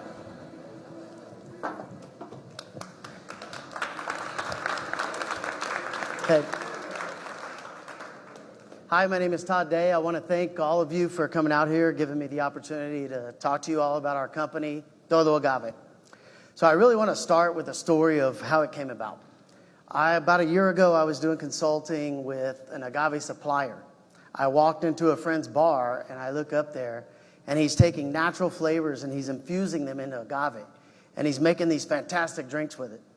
So we started talking and said, hey, why don't we take that, let's bottle it, and let's sell that to other bars and restaurants so they can make great drinks as well. So we started and worked with that. A few months later, fast forward, we brought in a partner to help us with digital marketing and e-commerce. Well, it turns out he was pre-diabetic. So we started looking and doing more research into agave, and we started seeing and realizing all the health benefits to it. And so as we realized that, we started to finally get a final idea of what our purpose would be as a company. So we wanted to start being all about bringing a healthier alternative to the sweet tooth in all of us. We're not going to get rid of a sweet tooth. We all like it. We like to indulge. We just want to make a healthier way to do it with multiple flavors. We want to do that by being the source of flavors, knowledge, and supply for agave everywhere. Todo Agave is what we do. We're everything agave. The problem now is that a natural alternative and a healthy alternative is needed to sugar.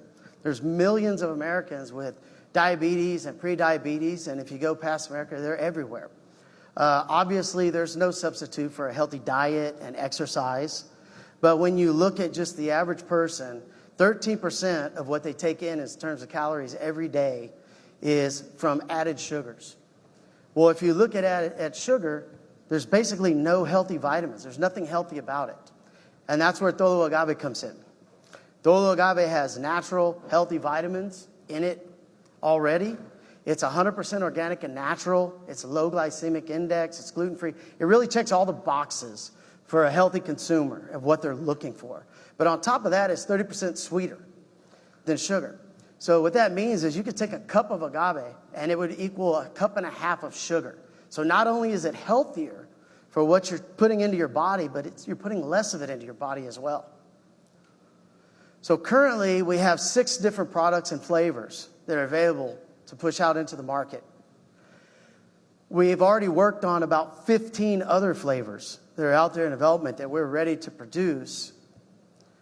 And if we've looked at all the different uses, the uses of this go on and on and on. It's from desserts and energy bars it can be used in, to cocktails, to coffee sweeteners, to oatmeal sweeteners, to baked goods. The list goes really on and on about how this product can be used.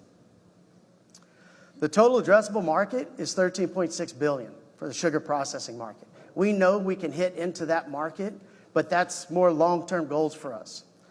The serviceable addressable market for us really looks more at the wholesale and beverage producers. We can provide services for them and products for them now. We are equipped to do that. But from a sales perspective and from a resource perspective, we want to focus the next 12 months more on the retail side. We want to look at the Amazons, Whole Foods, H-E-Bs, as well as bars and restaurants, and providing those products to them over the next 12 months. We do have competitors. The difference is almost every competitor in the agave space right now is getting everything white labeled and done through a supplier. What that means is that we have multiple flavors. We can do pour versions for all of our flavors, and we can rapidly develop flavors ourselves. We make our own flavors in-house. And as a result, if someone comes to us for a specific flavor they're looking for, maybe for a snack bar, we can provide that within a matter of weeks. And more importantly than all of that is we're not just located in the U.S., we're located right here in Brownsville, Texas. Our business plan is actually pretty simple. We want to recycle and repeat. We have our team. We have experience with sales and marketing and advertising. We want to go directly to B2B and B2C channels to try to sell our product. But more importantly, logistically, everything is mixed, bottled, labeled, stored, and shipped from right here in Brownsville, Texas. As a consultant, when I do financials, I typically like to look at a low and a high projection, because it does no good to just put a projection out there. I look at a low and a high projection. But for us in this business, I think the most important piece is the margin. And when I do the average profit margin projection on that, we think we can easily hit $150,000 in profit per month by the end of the 12th month. If we fast forward that to 3 years, we think we can be over $4 million a month in profit. Our next steps are pretty simple. We've already got the company in place. We've got products in place. We want to continue over the next 12 months to develop our pour formulas, which are a much more profitable version that we can sell into specs and other types of stores. And then long term, we want to continue to expand into snack producers, beverage producers, the type like Skinny Girl Margarita, those type of things. And products and services, we think we can triple in the next 9 months by just repeating, selling, adding products to our portfolio, and moving forward. The most important piece, though, I want to leave you with is our team. Mauricio Pina is a partner. He's our head of marketing. He's got 20-plus years in digital marketing and e-commerce. Hector Bernius is a native. He's got 20-plus years in the service industry, and he's owned multiple restaurants and bars. And I'm the head of operations, a Texas veteran, Brownsville transplant since 2008. My background is in market research and consulting. And I forgot to mention, Mauricio is a Texas veteran and a Brownsville native as well. But the most important piece I want to leave you with is that our team believes in the product. We know we're going to sell it. We know that we're going to expand and be successful with this company, and we are going to grow it. So our question to you guys is if you'll give us a chance to grow together. Thank you.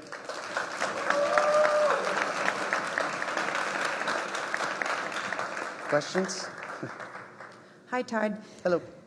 Thank you so much for sharing that story. I have 2 questions. First, where is this agave growing? And what is your background, any of the 3 of you background in farming? And how much of this agave does it produce? Is that where it's coming from? I do not have a background in farming or agave, but we actually are already working with multiple producers. All the agave's out of Mexico, so we already have multiple producers that we've talked to and worked with to get agave from multiple sources.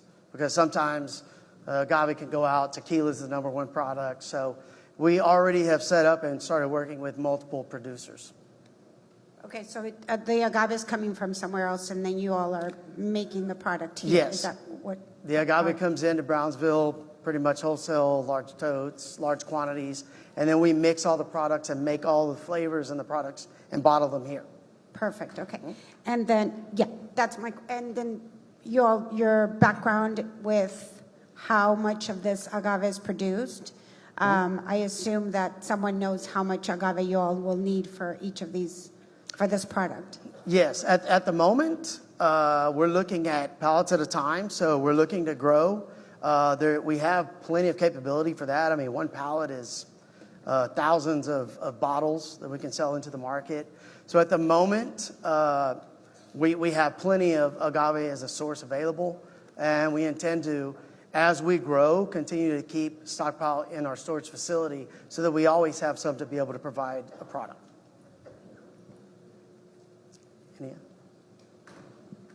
Todd, if you have an extra guayabera, I'll take one. I'm sorry? If you have an extra guayabera, I'll take one. Okay, we will get you one. I love them. Thank you. I'm a slow learner. David has known me for years, so he can attest to that. Yeah. Help me understand, is this a sweetener replacement, or is this a beverage? So agave or is it both, or what is it? Yeah, an agave syrup is naturally sweet. So what we're doing is we're just taking the normal agaves that you can see in supermarkets, the light agave and amber agave. We're taking those and we're infusing natural flavors into those agaves to make a mango agave, a mango habanero agave. We have habanero, espresso flavor, coconut flavor. We've got all kinds of different flavors. And the long-term goal would be more of a flavor wheel, where we've got so many flavors available that whatever somebody needs it for a specific product or NutriBar, whatever flavor they're looking for, we can provide that flavor in whatever production value they want. It could be in a 5-gallon bucket, a 250-gallon tote, or 12-ounce bottles. Thank you. Mm-hmm. Hi, great presentation, by the way. Thank you. I'm all in for no sugar, low glycemic index, so this is right up my alley. Question: you were mentioning that you're bringing in the agave from Mexico, correct? Mm-hmm. Are you yourself are you importing this, or are you letting somebody else do this, or are you already have the FDA permits? I'll to say come in? we have already set up a very good and established partnership with a company that has a long history of working in Mexico that also works here. Okay, and second question, what is your price right now currently? Like if I want to buy a bottle of habanero, agave, syrup, whatever, what is the price on that one? So obviously going into the market as we get into Amazon and some of the other things, that's going to be dictated by the market demand on what people are willing to pay for it. But we can sell it anywhere from $6 to $9, we believe. So right now, we're already doing pre-sales, and we kind of started that number right around $7.49 for a bottle. We think that's a very reasonable price for the flavors because it takes a lot of the work out of it. What margin profit are you like doing? Is it 30, 40, 20? At $6, we're at 100% profit margin, to be honest. Thank you very much. All right, thank you. That's time. Thank you. All right, I'll be up here. We do have some samples up there if anybody wants to come take a look, and I'll be up there to answer more questions if you guys have any more later. Thank you.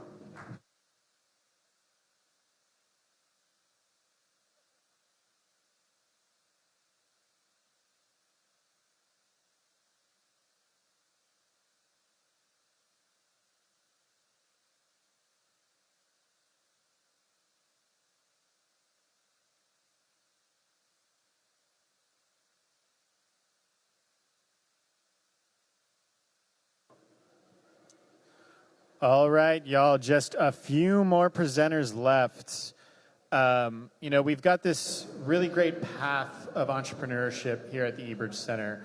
Our next presenter is taking full advantage of what we have here. They went through our Startup Boot Camp, they went through our Blueprint Business Program, and they went through our Startup Texas Accelerator Program. So presenting our next presenter, Pasteles Jaque Mate.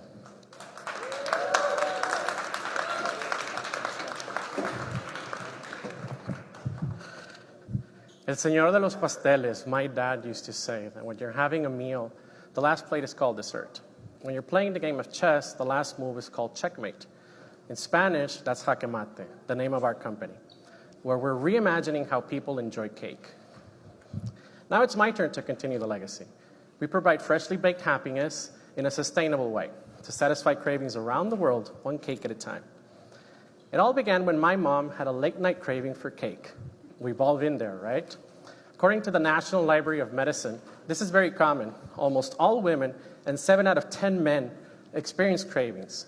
The Harvard School of Public Health defines it as an intense urge to eat a certain food, ideally right away.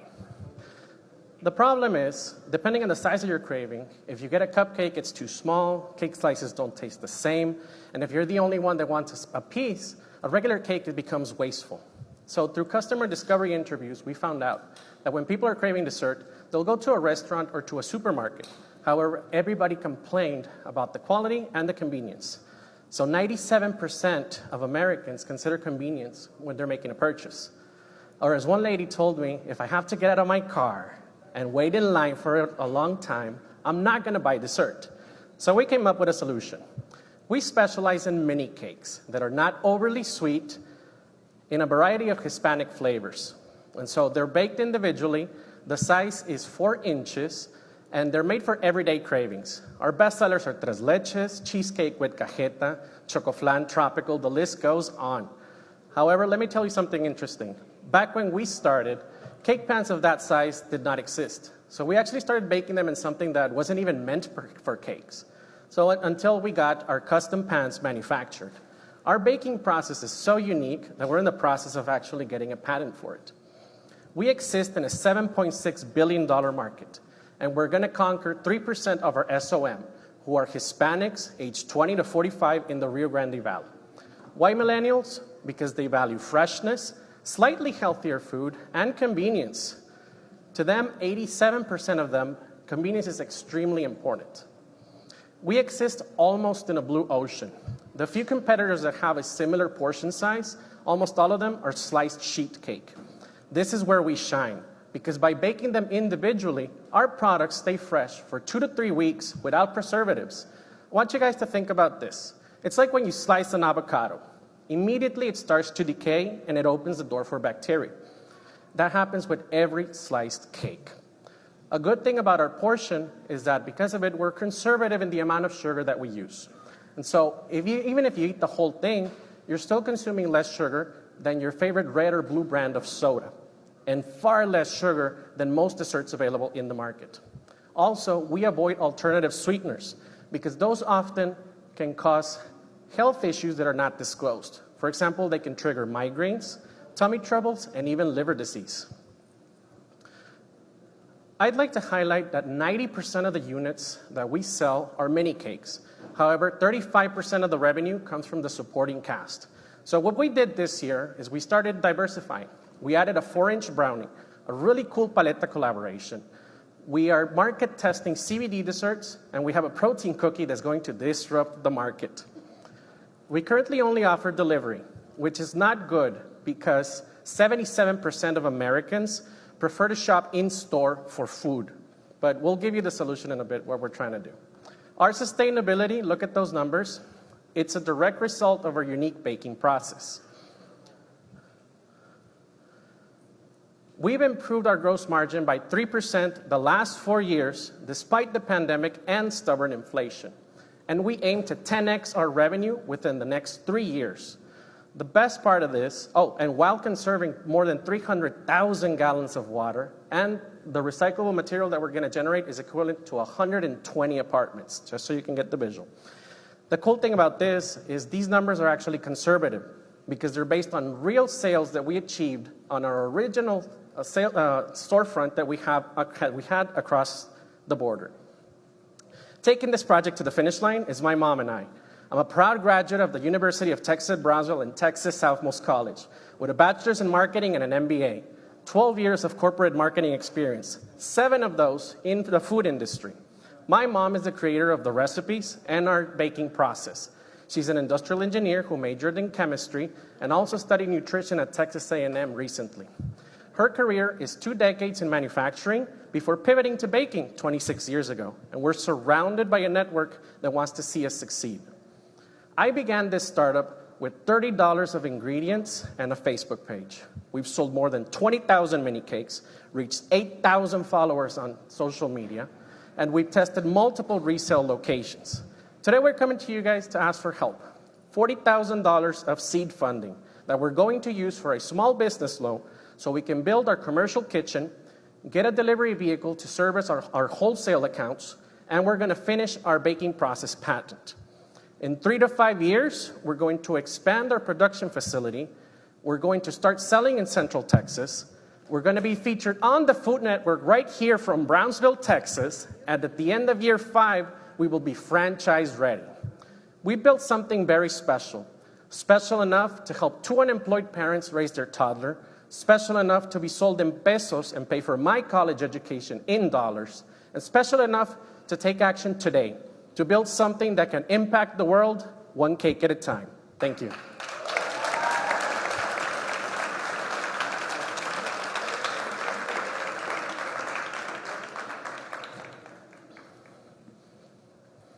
Thank you, Luis. That was great.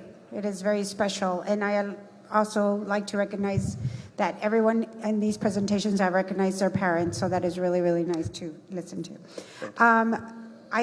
One of my questions is, where are you selling now? I think you said there's some just online?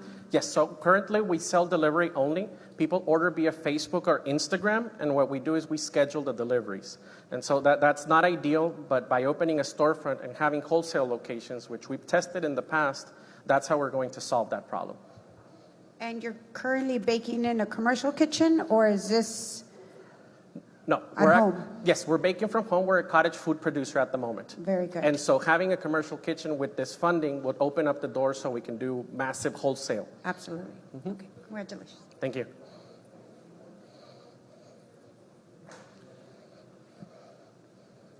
You're pretty credible. I like that. So, how do you compare your prices to your competition? I'd like to say that we're a little bit more expensive because when I think the statistic is 87% of Americans are willing to pay more when they perceive that your product has quality. And so by using fresh ingredients, by being low on sugar, by using clean ingredients, people, when they take a taste, I think I hear this every other week, it's the best cake that they've ever had. And so that's a huge compliment that backs up of why we have a multi-generational following that spans, I mean, people would come in and they're like, hi, my dad used to bring me to come buy the cakes with your parents, and now I want you to meet my children and purchase the cakes from you. So it's that multi-generational effect that creates that loyalty that Kind of like how McDonald's, that you can go and buy a quarter pounder with cheese around the world and it tastes the same with the fries and with the soda. You come in and you taste one of our tres leches and it tastes exactly the same as it did 26 years ago. Luis, there's one thing that I liked about your pitch, and is the fact that you already envision how your company is going to look like in a few years. Hell yeah. And it caught my attention when you say we're going to be featured in the Food Network. And so I think you are doing great by envisioning where you're going to head towards. My question for you is, how do you differentiate yourself? I mean, I heard a few things, the size is one of them, less sugar, it lasts longer, you're not using as many sweeteners, and why not? And then you also mentioned IP protection. So is there a special something that makes Jaque Mate a special company that's going to take it to that next level? I'm going to answer it with two different ways. Our recipes are trade secret. We've actually had people go through our trash to try and figure out what ingredients we're using and how the hell it is that we're able to be so consistent throughout the decades. But the other part is, I just blanked out. Can you repeat the question? Sorry. How do you differentiate yourself? Yeah. Yes. And so I mentioned it in our elevator pitch, is that we focus on Hispanic flavors. So the tres leches, the cheesecake with cajeta versus caramel, the chocoflan, the tropical, which has fruits that are fruits that the Hispanic population feel aligned with.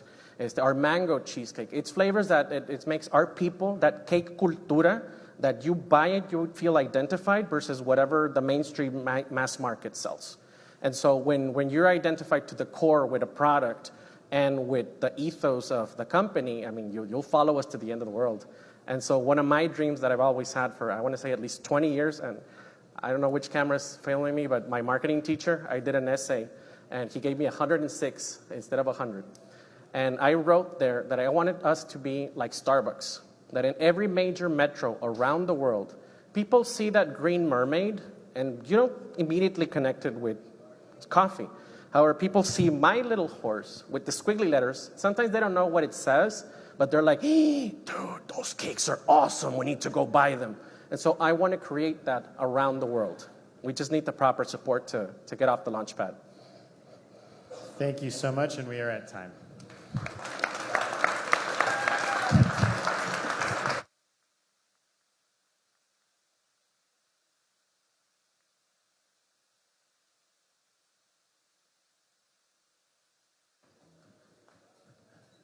So I've been mentioning a lot about this program, and this program really came about in 2019. 2 months into the job, I had a conversation with two entrepreneurs that told me about their needs to scale and the opportunities that they had. And from that, we actually created this program. And those two entrepreneurs actually ended up being our first winner of this program, and they're here tonight, and I would be remiss if I didn't mention them. JZD over here.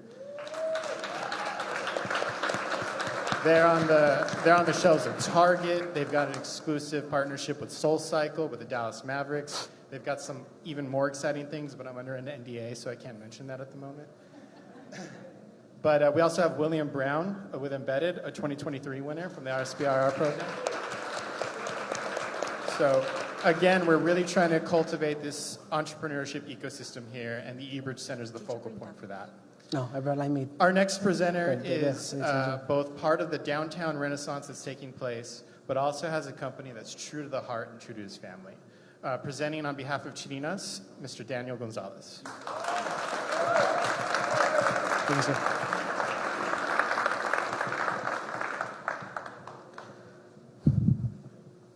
Yeah. Good evening. Begin? Well, good evening, everyone. My name is Daniel Gonzalez, and I am the owner and founder of Chirina's Fish Tacos. Chirina's is a quick service concept or fast food for fish tacos. I learned early on that discovering our purpose was the most important step in building this company. And so before I gave it its name, and before I even knew that I was going to sell fish tacos, I made sure that our purpose was clear. Be an organization that stands for the betterment of people. And how would I achieve that?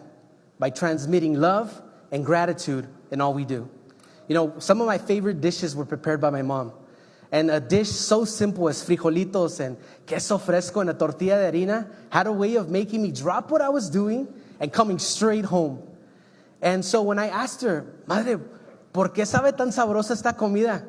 She turned around and said, cuando yo preparo la comida para mis hijos, la preparo con todo mi amor.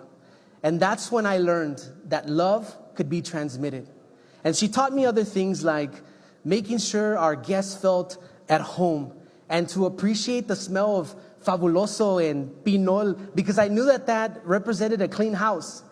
And so when important dates came around, like Christmas, Thanksgiving, and if you didn't have a place to be, my mom opened her doors to her house and would say, siempre hay suficiente comida para todos. She taught me the value of hard work. And these are Chirina's 5 core values. And as I was writing them down, I couldn't help but realize that these were things that I learned from my mom. And so it made perfect sense when I named the restaurant after her nickname, Chirina. So when you ask people about fish tacos, everyone always says, oh, I love fish tacos. But how often do they really eat them? And so the reality is that not everybody makes them, and you can't pull up to your favorite drive-thru and pick up an order. And so I went to the drawing board. I designed a simple taco, packed it with flavor, and developed systems that made it easy for customers to obtain their favorite taco, even if they were on the run. And so today, the food service industry is one of the biggest industries in the country. And fast food represents $387 billion in annual revenue. My goal is to build a $2 billion organization in the next 35 years. I am a firm believer that iron sharpens iron. And when I was designing the company, I modeled after 3 restaurants. The first one has outstanding hospitality. The second one, well, they're people-centered. And they learned something very important, that their number one customer is their staff. The third company, well, they just have amazing and outstanding operations all around. So you might ask yourself, what makes you different? And when it's all said and done, we're still going to be a company that was founded in the beautiful city of Brownsville, Texas. And when this is and we will have our corporate support center and our distribution center built in this town, and we will create jobs for our people. I believe that Chirina's has what it takes to compete at this level.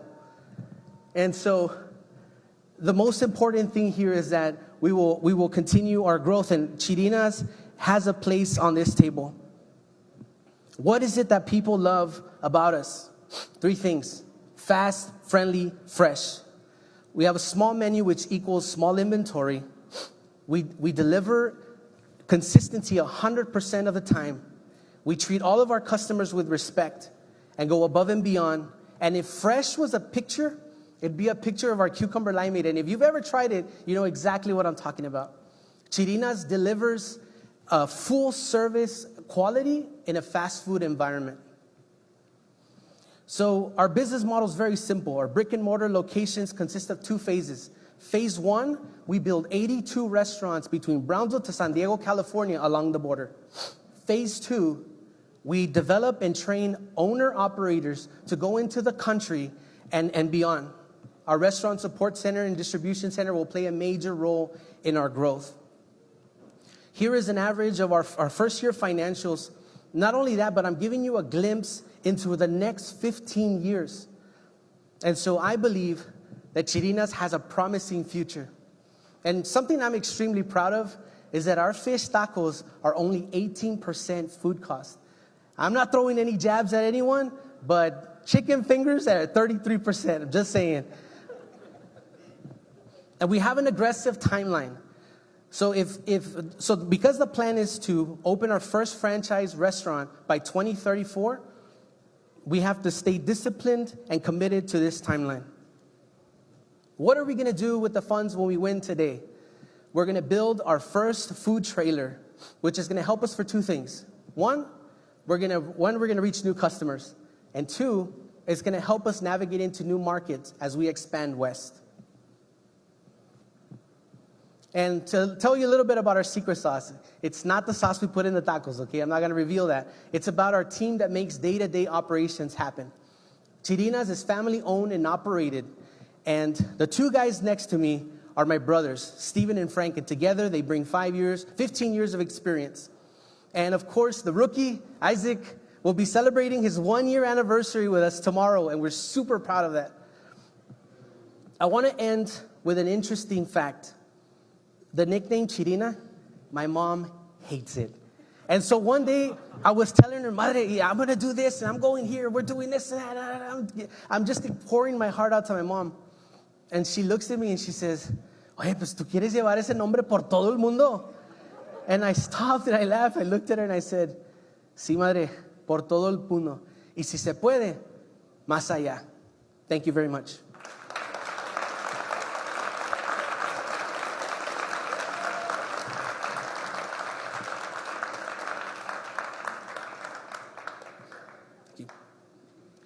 Daniel, there's two things that I loved about your pitch.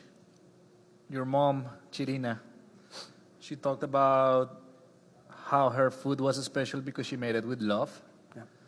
And I want to say, and I'm almost speaking in behalf of the audience and the judges here, I think your pitch and the way that you are speaking about what you're building comes through with love. And so it's a really great representation of where this is coming from. The second one is your core values. And I really want to emphasize on this one because I think a lot of people take those for granted. Yeah. And they are extremely important and they do make a difference. I do believe that these could potentially be your secret sauce. Forget about an actual sauce. Like if you truly follow those core values and you make this, that's why Chick-fil-A is who Chick-fil-A is, right? Yeah. And so if you really pay attention to that, I will encourage you to be very disciplined and continue leading on that front. My question to you, you've mentioned you want to grow a $2 billion company in the next 35 years. And my question is why will it take so long? Why will it take so long? Well, I mean, the plan is I believe that the beginning portion of it is tough, especially because I'm funding it myself. It's 100%. I haven't not brought in any investors. And so the challenge is the first 5 to 10 years as I start earning revenue to be able to purchase new locations and expand. I think that's been the biggest challenge so far. Quick comment really quick. I'll say with the right mentorship and everything that you've got in place, I think you can accelerate that and potentially start thinking about this differently and maybe have an exit strategy if that's something that you want to do. So we can talk about that, and I'm sure that eBridge can provide you with these resources, but I just want to put that on the back of your head. Yeah, also, you know what, I can't say I don't know what it takes to build a $2 billion company. Right? I know what I want to do. However, I was looking at what other companies have taken in their timeline, and it seemed about right. Between 30 to 40 years is what it's been taking. So that was something I looked up. Pasito, pasito, ¿verdad? Pasito, pasito. Sí. Good job, Luis. Thank you. Luis is not your name. Daniel. Sorry. Daniel, thank you so much for telling us the story. I'm just curious about your background. What is your background and where did the love for cooking fish come from and where are you obtaining your fish? Sure. Okay, so my background, I have 20 years in the restaurant industry. I started off when I was 16 years old at Denny's Diner and have worked my way from being a waiter to what I currently serve as Director of Operations for a Wingstop. And so I oversee all the Wingstops here in the Valley right now. And so that is my background. What was the other couple questions? Where did I develop the love? The fish, and where do you obtain the fish? So where did I develop the love for fish? It just started in 2014. That just came about. I fell in love with fish tacos in 2014 when I went out on a date with my wife and we tried fish tacos on the island. And so I fell in love with them, and since then, I think that's where my love for fish grew. Where I obtain my fish right now, we have a couple of vendors. We are a small company, so we do order from between Cisco, and then, of course, every once in a while when we run out, we go to our local HEB who gets us out of ruts when we have high-volume days. Correct. Daniel, great presentation. So you mentioned during your presentations you want to grow from here all the way to San Diego in all the border. that caught my attention. Why? Yeah, okay, simple. Well, that's really cool. Fish. So San Diego, California, I don't know if you knew this, but it's fish taco capital of the world. And so they have the best fish tacos out there until now. And so I wanna show them what I want to show them what the valley's made of and put our name on the map. And so if I can flip that around and Brownsville becomes fish taco capital of the world, then that is what I want to do. The reason I want to go along the border is I have a very special place in my heart for the border. My parents came to this country in the 80s, and I saw a lot of the struggles, and they did their best to take care of us and raise us right, my family, my brothers. And so I want to help those generations along the border grow and be better. And if I can do that through Chirinas, that's my purpose. That's the whole reason why I'm here. So I want to assist first generation Americans and help people get better along the border.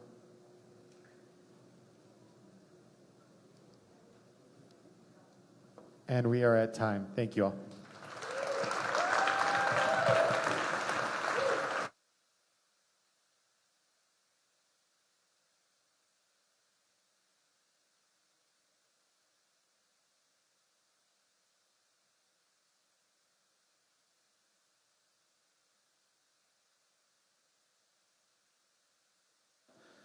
All right, everyone, if I can just get your patience, we are on our last presenter.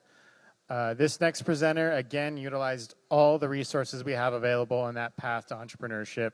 Our Startup Bootcamp last year, our Blueprint Business Program last year, and then now our Startup Texas Accelerator Program. Our next presenter is Vegangela, creating vegan cakes right here in Brownsville. Thank you. Ready? Yeah.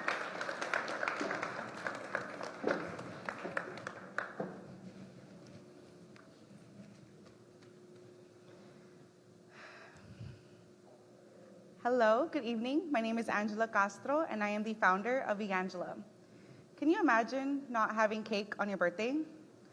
Or what about not having that freshly baked sweet treat when that sweet tooth hits? Or even worse, not being able to have a slice of your own wedding cake? Well, that was me back in 2017 when I first became vegan. But I knew that my love for animals was kind of growing, and I was always feeling more secluded out in the social gatherings.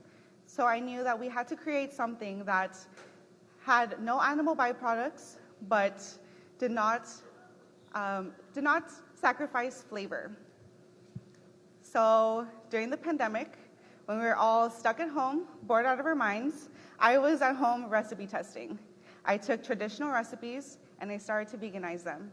And that year, I made my very first birthday cake for myself. And that was the start of Vegangela. From there, I knew I loved my product, and so did my family. But I wanted to see what my community thought. So I joined the Brownsville Wellness Coalition, and I did their farmers market for 2 years. And I did markets and pop-ups all across the valley from Brownsville to McAllen while holding a 90% sellout rate. At the very first Harlingen Vegan Festival, I sold over 150 items and within 45 minutes. And it became clear to me that my product was delicious and that the demand was here.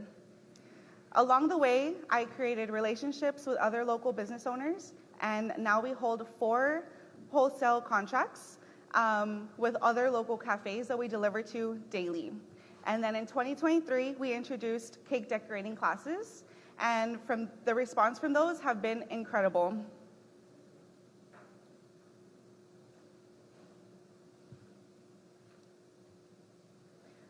Vegangela is for everyone. We're committed to creating luxurious desserts that cater to diverse dietary needs and the eco-conscious consumer.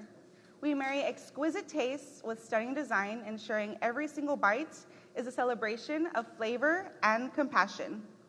Because 50 million Americans cannot consume dairy or eggs, and 45% of Americans say they are trying to be a bit more eco-conscious, but they don't have access to delicious desserts.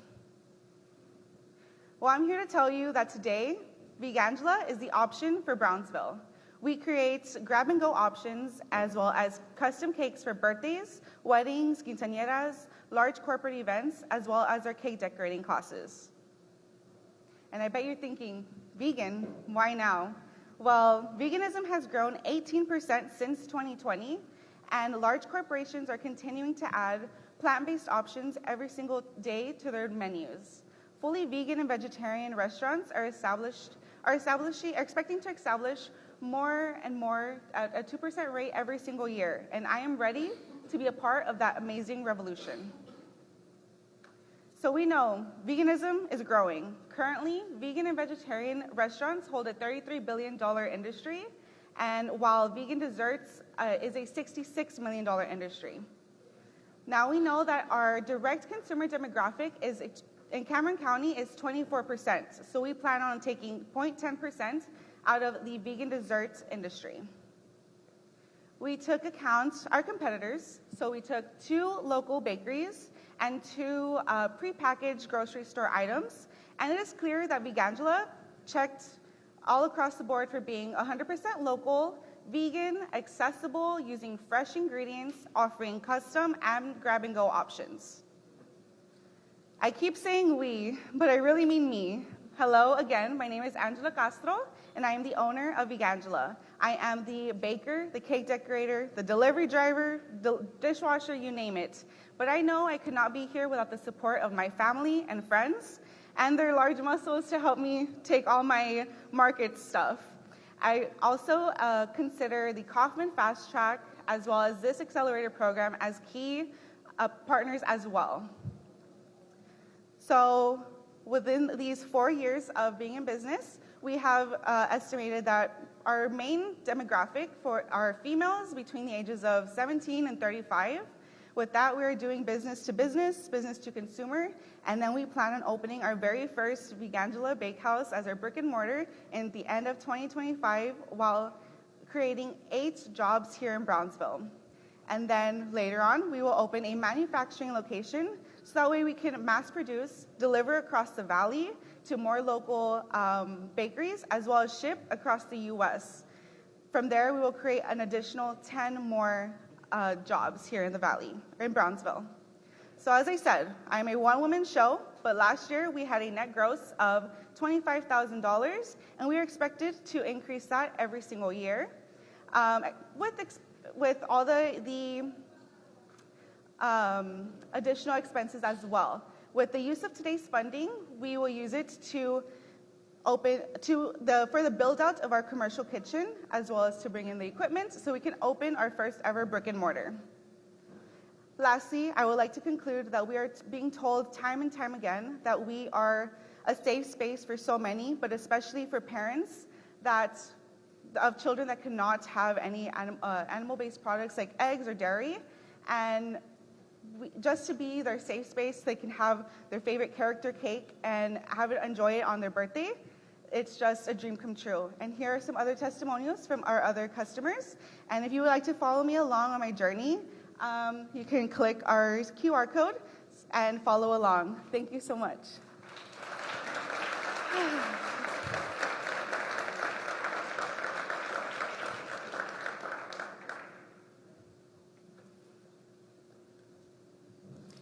Thank you. Great presentation. Thank you. I loved your passion on your baking. I'm a baker as well, so I get you. Thank you. Quick question. Yes. And this is regarding the ingredients. That's what I'm most passionate about. Mm-hmm. What are you replacing the animal byproducts with? Like, give me examples of what you're replacing them with. So I know mainly people talk about the health aspect. I keep the traditional flour, sugar, so it could be as close as we can, but even better. So instead of dairy, I use oat milk. And instead of eggs, I do a little chemical scientist experiment with apple cider vinegar and baking soda. Those are my 2 main changes that I do in my baked goods. Thank you. And as far as, for example, the decorations and do you use colorings and stuff like that? So yes, I do use colorings that are 100% vegan. So I make sure we're reading every single label that we're not using any carmine, any gelatin in our food colorings, because those sneak in as well. But we're really thorough with that. Thank you. Thank you. How those ingredients affect your cost basis per unit? And how do you sell that to customers? So obviously with inflation, everything has gone up and our prices have changed as well, keeping accounts. But we use traditional flour, sugar, baking powder, all that. Our main thing is the apple cider vinegar, which is you get a 2-gallon for $5. And then oat milk is the main difference that we're changing. It doesn't change more than maybe $1, $2. So we can do a batch of 12 dozen cupcakes with $5, and we sell usually jumbo cupcakes at $5 at a market. So we're quadrupling them there.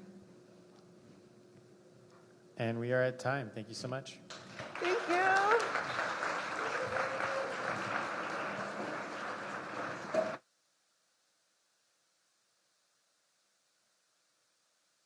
All right, everyone, big round of applause for everybody who pitched tonight.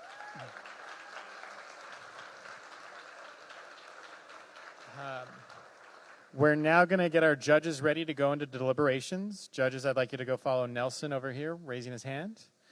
Everyone else, please grab some beer, grab some food, but more importantly, go upstairs, check out the startup showcase. Everyone who's presenting here is going to be up there. And last but not least is Martha Gutierrez here. Martha Gutierrez, I'm going to go shopping. Come over here. Thank you.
check. Test.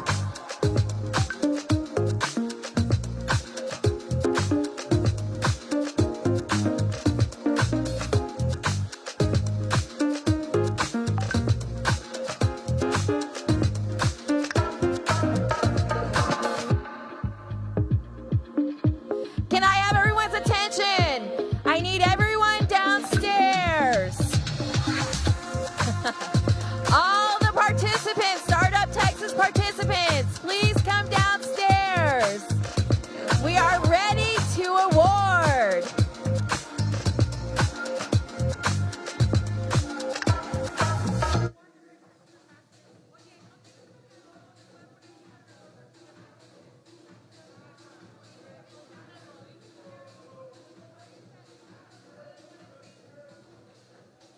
Come on down.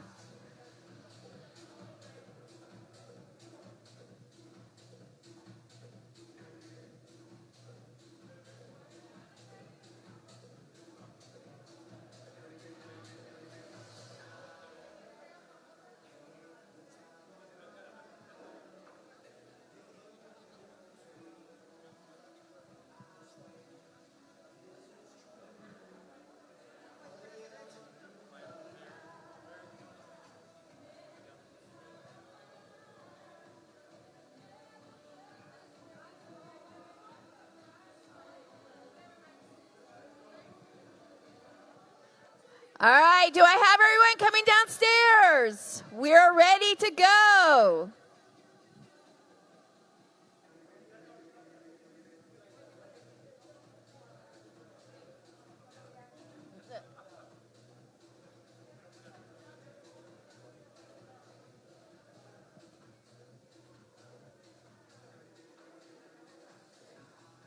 Our Startup Texas participants will be back upstairs just after we do the awards. So you still have time to go visit them.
Startup Texas participants, is everyone downstairs?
All right, this is your 1-minute warning. I hope everyone is downstairs.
All right, everyone, quick round of applause for the presenters, for the judges.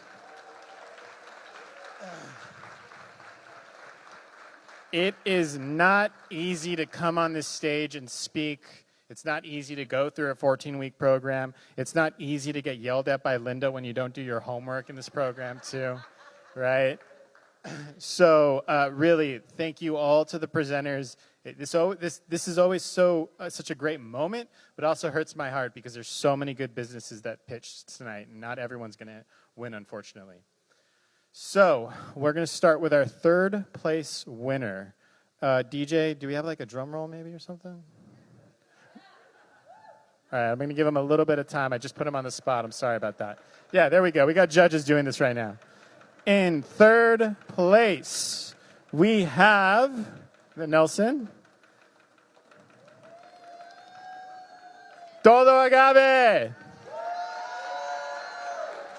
Come on down. Hector, where are you? Is Hector here?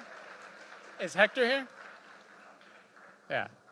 All y'all in your matching Guayabetas, come on down. Or if you want to hop up on the stage that way. Yeah, come on over for a quick photo. Daniela, where are you at? Oh, there you go.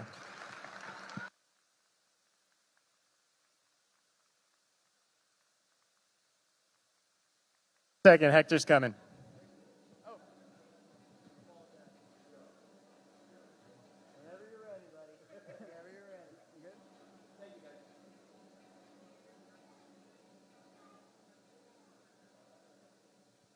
All right, round of applause. Todo Agave. Yeah, that's yours. All right, our second place winner is Ollie Oats. Come on down.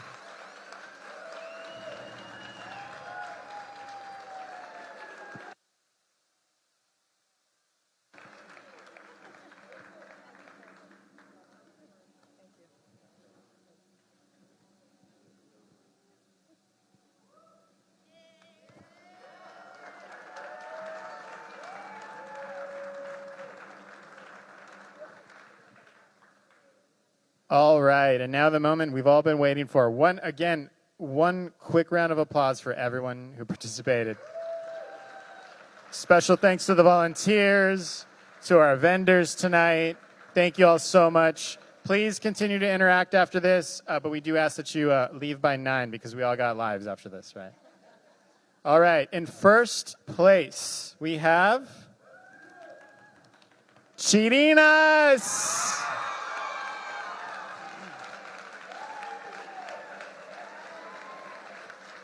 Come on down. Bring the whole family. Martha, come on.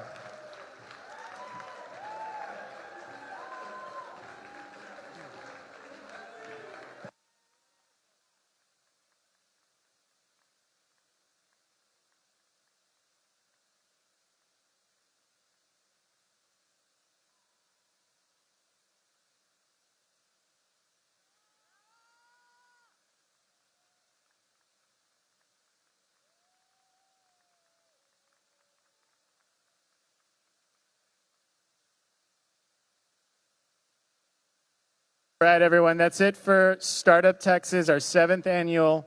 If you haven't been to any day for RGV Startup Week, please come by Wednesday, Thursday, Friday. We're still going on all week. We got free breakfast and lunch. Yes. Thank you all. Enjoy.